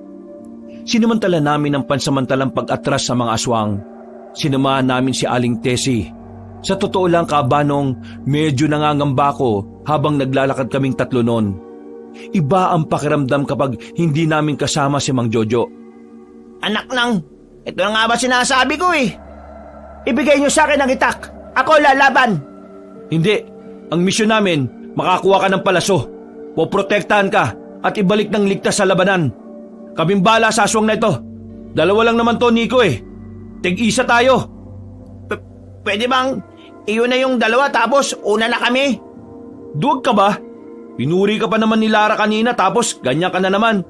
Uy, sige na nga. Alag-palag na yan. Pinatabi na lang namin si Aling Tessie. Huminga ako ng malalim para alisin ang kaba na pilit pinaghaharian ng kalooban ko. Maya-maya pa, umatake na rin ang dalawang aswang. Nakailag naman kami. Ginawa namin ang galaw na tinuro sa amin ni Mang Jojo. Sa pangalawang pag-atake ng mga yon, nagawa na namin silang patamaan. Parang tumaas ang moral namin dahil doon. Sa isip-isip ko noon, ganito pala ang pakiramdam kapag alam mong kakayanin mong tapatan ang isang mabangis na kalaban. Insan, ayos to ah. Parang ang saya pala. Insan, kaya natin to. Alam kong kakayanin natin to. Kayang-kaya talaga natin to. Sa mga sumunod na senaryo, Kami na ang lumapit sa dalawang aswang. Sabay naming hinagupit ng itak ang mga yon. Sinubukan nilang umilag pero nakagawa kami ulit ng kasunod na atake. At sa pagkakataong yon ay tinamaan na sila sa liig. Sinasaksak pa namin sila ng itak para siguraduhin hindi na sila mabubuhay. Ayos! Nagawa natin! Ganito pala pakiramdam kapag hindi naduduwag, no? Ang gaan sa pakiramdam. Ang galing ng ginawa nyo. Proud ako sa inyo, mga iho. Oh, narinig mo yan, Insan? Proud sa atin si Aling Tessie. Masaya kaming nagpatuloy sa paglalakad. Hindi nagtagal, narating na rin namin ang bahay nila. Agad na kinuha ni Aling Tessie ang mga natitirang palaso sa mahabang baul. Kinuha na rin namin doon lahat ng pwedeng ipanglaban sa mga aswang. Pabalik na sana kami sa labanan pero ang hindi namin alam, meron na palang nag-aabang sa bakuran nila. Nakatayo roon ng lalaking pinuno ng mga aswang. Nakangiti pa siya sa amin. Masaya siguro siya noon dahil kami lang ang inabutan niya. Buti naman at naabutan kita, Teresita. Ang kahuli-huli ang natitira sa lumang henerasyon ng mga salbasyon. Baguang aswang ka lang. Produkto ko lang ng Yanggao. Paano mo nalaman ang mga bagay na yon? Sa iyo bang palagay malalaman ko mga bagay na yun kung baguhan lang ako na aswang? Sa tingin mo ba, magkakandara pa ba akong unahin ka kaysa dun sa matandang lalaki na akala mo kung sino? Teresita, ikaw at ang apo mo na lang ang banta sa lahi namin. Dahil ang iba mong kamag-anak, mga duwag. Sinasabi mo bang hindi ka baguang aswang? Sino ka ba talaga? Naitanong mo na rin naman, magpapakilala na lang din ako. Para bago ka mamatay, madala mo sa langit ang pangalan ko. Ako si Paeng, ang bunsong anak ng dating pinuno ng aswang na pinaslang ng mga kamag-anak mo. Ako lang ang natira sa amin. Mabuti na lang, may isang pamilya ng aswang sa kabilang probinsya ang umampun sa akin. Inalagaan ako at naging malakas. Ngayon, nandito ako para ituloy ang nasimulan ng mga kalahi ko. Yun ay ang burahin ng mga taong hahadlang sa mga layunin namin. At swerte mo, ikaw ang una kong aasikasuhin. Isusunod ko na lang ang apo mo kapag natapos na ako sa'yo. Kung hindi ka biktima ng Yanggao, anong ibig sabihin nung nakita ka naming naglalaway? Namumula mga mata at mahahabang kuko. Lahat ng yun sintomas ng Yanggao ayon kay Mang Jojo. Yung ba? Oo, sintomas nga ng Yanggao. Kapareho ng sintomas kapag ang isang aswang ay unti-unti nang lumalakas. Namumula mga mata, humahabang kuko at naglalaway. Takam na takam sa laman ng tao. Nung nakita natin siya, ibig sabihin, parang nag-evolve na siya, pinsan. May utak ka pala, pero tama ka dyan. Nagkamali ng intindi si Mang Jojo. Walang alam ang matandang yon. Nagdudunong-dunungan lang. Hindi niya alam kung anong pinagmulan ko. Kaya ngayon, nasa panganib ang buhay ninyo. Ang tapag na nabuo namin kani-kanina lang ay naglaho na parang bula. Sobrang kinakabahan na kami nun. Isa lang kasi ang ibig sabihin para sa akin ng mga sinabi niya.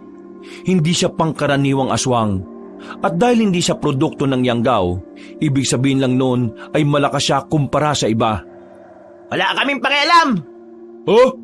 Wala kaming pakialam kahit na matagal ka ng aswang. Wala kaming pakialam kahit na malakas kang aswang. Wala kaming pakialam kahit na ikaw ang nakakalamang sa amin. Hindi ka namin uurungan. Dahil ang misyon namin, ibalik si Aling Tessie sa labanan ng buo.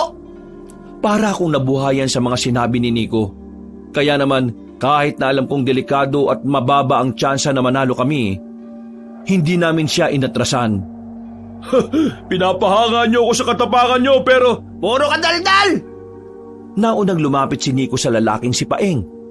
Sumunod din naman ako kagad. Ilang beses namin siyang tinangkang patamaan ng itak, pero mabilis siya. Hindi siya normal. Parang nababasa niya rin ang mga galaw namin. Hindi nagtagal, naagaw na niya ang itak sa amin. Gusto ko mano-mano, walang sandata, walang kahit ano, kamao sa kamao. Ako naman! Lumapit si Paeng sa akin. Sa sobrang bilis ng kilos niya, hindi ko na nagawang ilagan pa ang suntok. Dumapo yun sa mukha ko. Pagsuntok niya ulit sa akin ay tinamaan na ako sa panga. Sandaling dumilim ang paningin ko. Napaupo ko nang makaramdam ng hilo. Narinig ko na lang si Nico naman ang binabanata niya. Nang makabalik ang paningin ko, nakita kong hawak-hawak na niya sa ulo si Nico. Habang si Aling Tessie naman ay naiiyak na lang sa gilid. Kinuha na niya ulit sa likod ang pana para labanan sana si Paeng. Pero pinigilan ko siya. Wag po! Mapapahamak po kayo!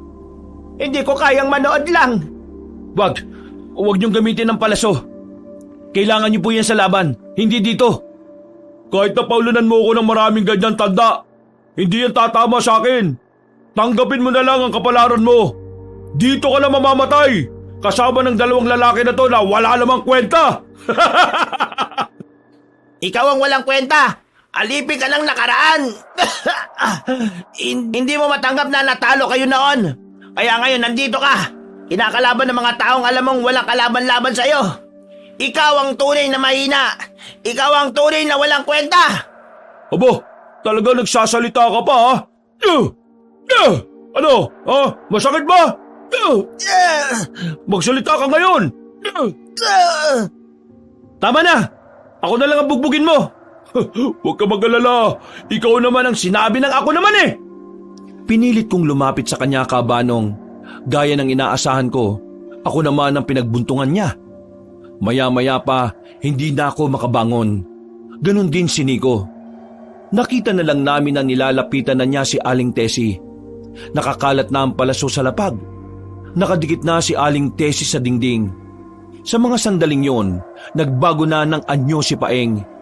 Inilabas na nito ang mahaba nitong kuko na parang kutsilyo sa talim. Sinasabi ko naman sa iyo, di ba? Ito ang magiging katapusan mo, Teresita. Mamili ka na lang kung alin sa 2 kamay ko ang gusto mong ipagdukot ko sa puso mo. Kahit na papatay mo ako ngayon, hindi pa rin natatapos ang laban ng angkan namin. Papatayin ka ng apo ko.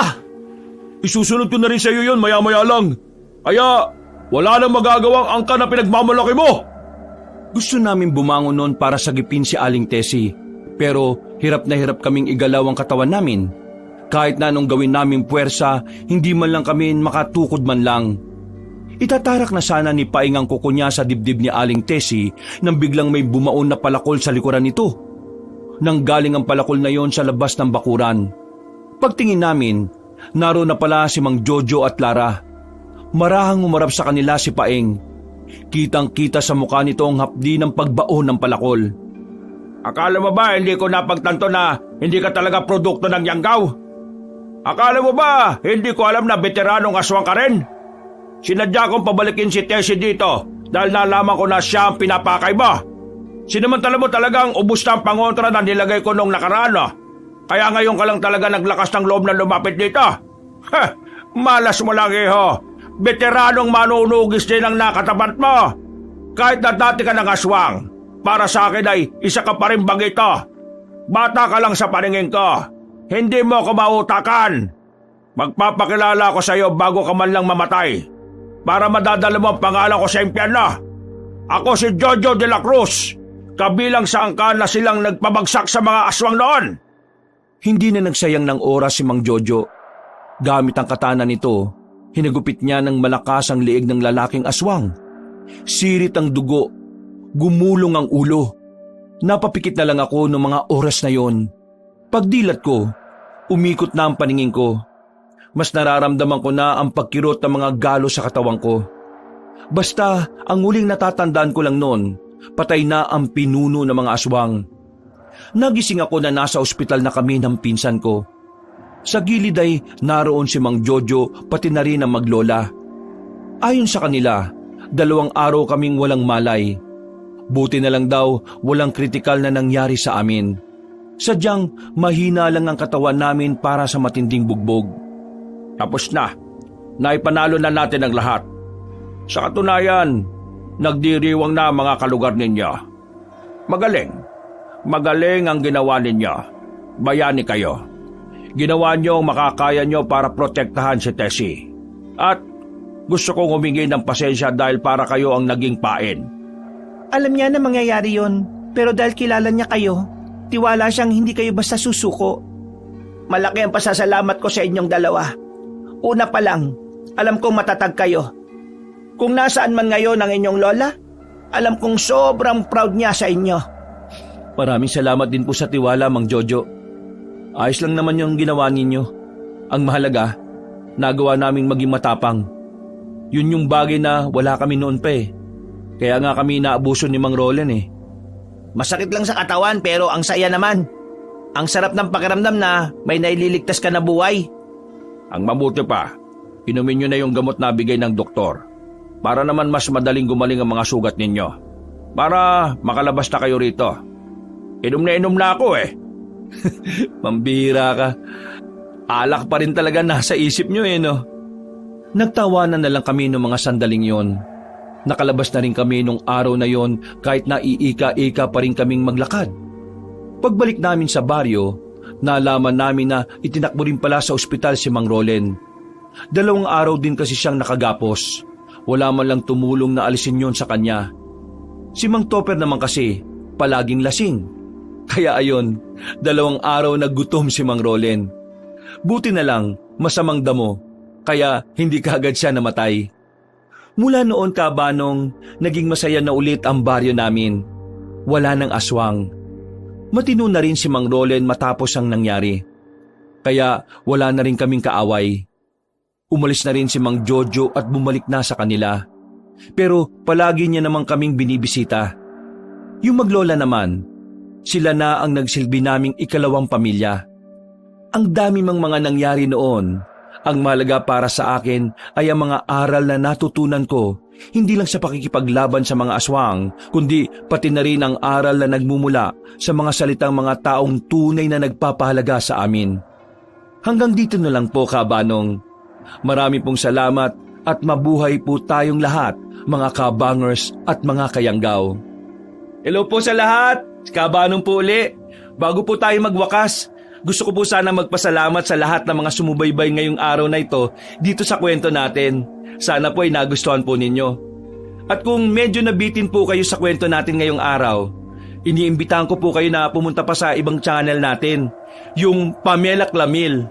Konti pa lang pong subscriber doon kaya sana ay mag-subscribe po kayo at pindutin nyo rin po yung notification bell para lagi po kayo nanonotify pag may mga bago po mga videos.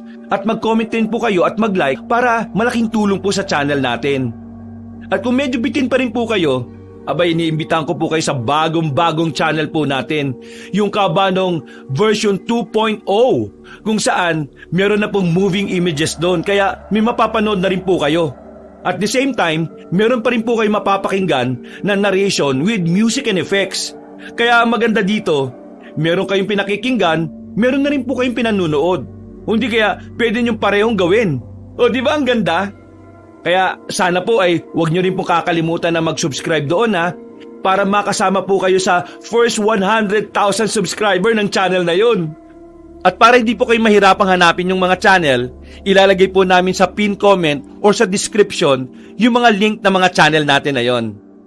Hanggang sa susunod na kwento, wakas!